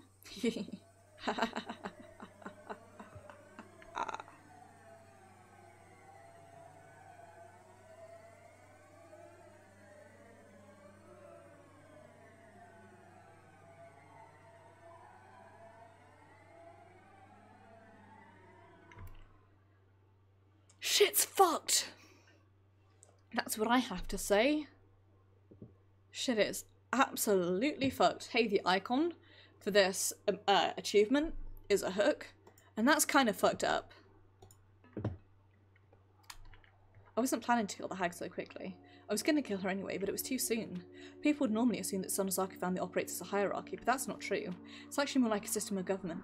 Several ministries stem from the main family, and each forms a hierarchy of its own. These ministries don't communicate with one another. The people who belong to a given ministry don't know what other ministries are doing. That way, the Sonozaki family's dealings are kept perfectly secret. Of course, the most important people in the family govern several ministries. They know, of course, about their own ministries, and they know a little about the ministries their relatives run. But none of them know everything. There are ministries that work in the open, there are ministries that work unseen, and there are some smaller ones that Oreo runs herself. Mion seems to know about most of them, but she doesn't necessarily know them all. In fact, she didn't know about the curse. Considering that, the fact that the hag died before I could interrogate her is a huge loss. Shit's really fucked. Shit's really... The head of the Kimiyoshi family was the one who called the main house most often after the 5th year's curse. My father called the second most. My parents were still high in the hierarchy, but the stir caused by my mother's disownment still hung over us, so we got treated as outcasts. So the fact that my father received so many calls proved how much the hag valued us, despite the distance at which we were kept, demonstrating her own two-faced respect for both sides of the coin. My father seemed to be in charge of the Intelligence Bureau. He reported police information, gossip, and rumours going around in the Yakuza business to the hag. He silences stirs and distorts that information at her request. By the way, my servant Kasai is an old friend of my father's. That must be why Kasai knows many things. But I don't know if my father was involved in the curse's execution. My assumption is that although he gathered information in the police investigation about the case, he wasn't involved in the execution itself. The fact that my father and the hag had this close connection isn't widely known. People know that she used this information network, but they didn't look very far beyond that. In the same way, it's possible that a curse execution team exists under the hag's direct control. People just aren't aware of it. Sorry, I keep coughing. And this round has completely fucking destroyed my throat. But folks, that is a perfect time for us to end stream. So we are in fact going to end there because shit is super duper fucked. That was a fucking chapter and a half. Jesus Christ. Looks like we've got 4 more chapters after this, so two more streams, I reckon. We've got 3 chapters this time around. 4 left. Maybe Revelation in the end. The last stream always is a bit shorter. Anyway, that was a fucking chapter and a half. Good golly, Miss Molly. Wow, I'm a bit fucked up.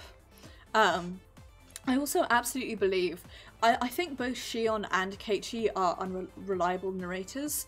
I think Shion is the being that she thinks is Satoshi, I think is actually Oyashiro-sama, regardless of whether or not it actually exists or whether it's a hallucination. And she's, you know, doing these things because either the curse is real and she's being compelled to, or she has mental illness. I also think Keiichi is possibly being microdosed, and I feel like he is also having hallucinations, though I don't know why exactly. But I think one if not both of them are unreliable narrators, which of course makes it really difficult to actually tell. For example, with the first time round, like who was which way round did the first intro go. Anyway, hopefully more things to find out next week. So I will be streaming Dishonored Death of the Outsider this Saturday, where it's time for a bank heist. Then on Sunday it is Destiny 2, where we have so many activities. We're going to be picking up the new bits of story that have been released yesterday, and just doing new stuff basically. I've got loads of activities to do. I'm pretty close to finishing off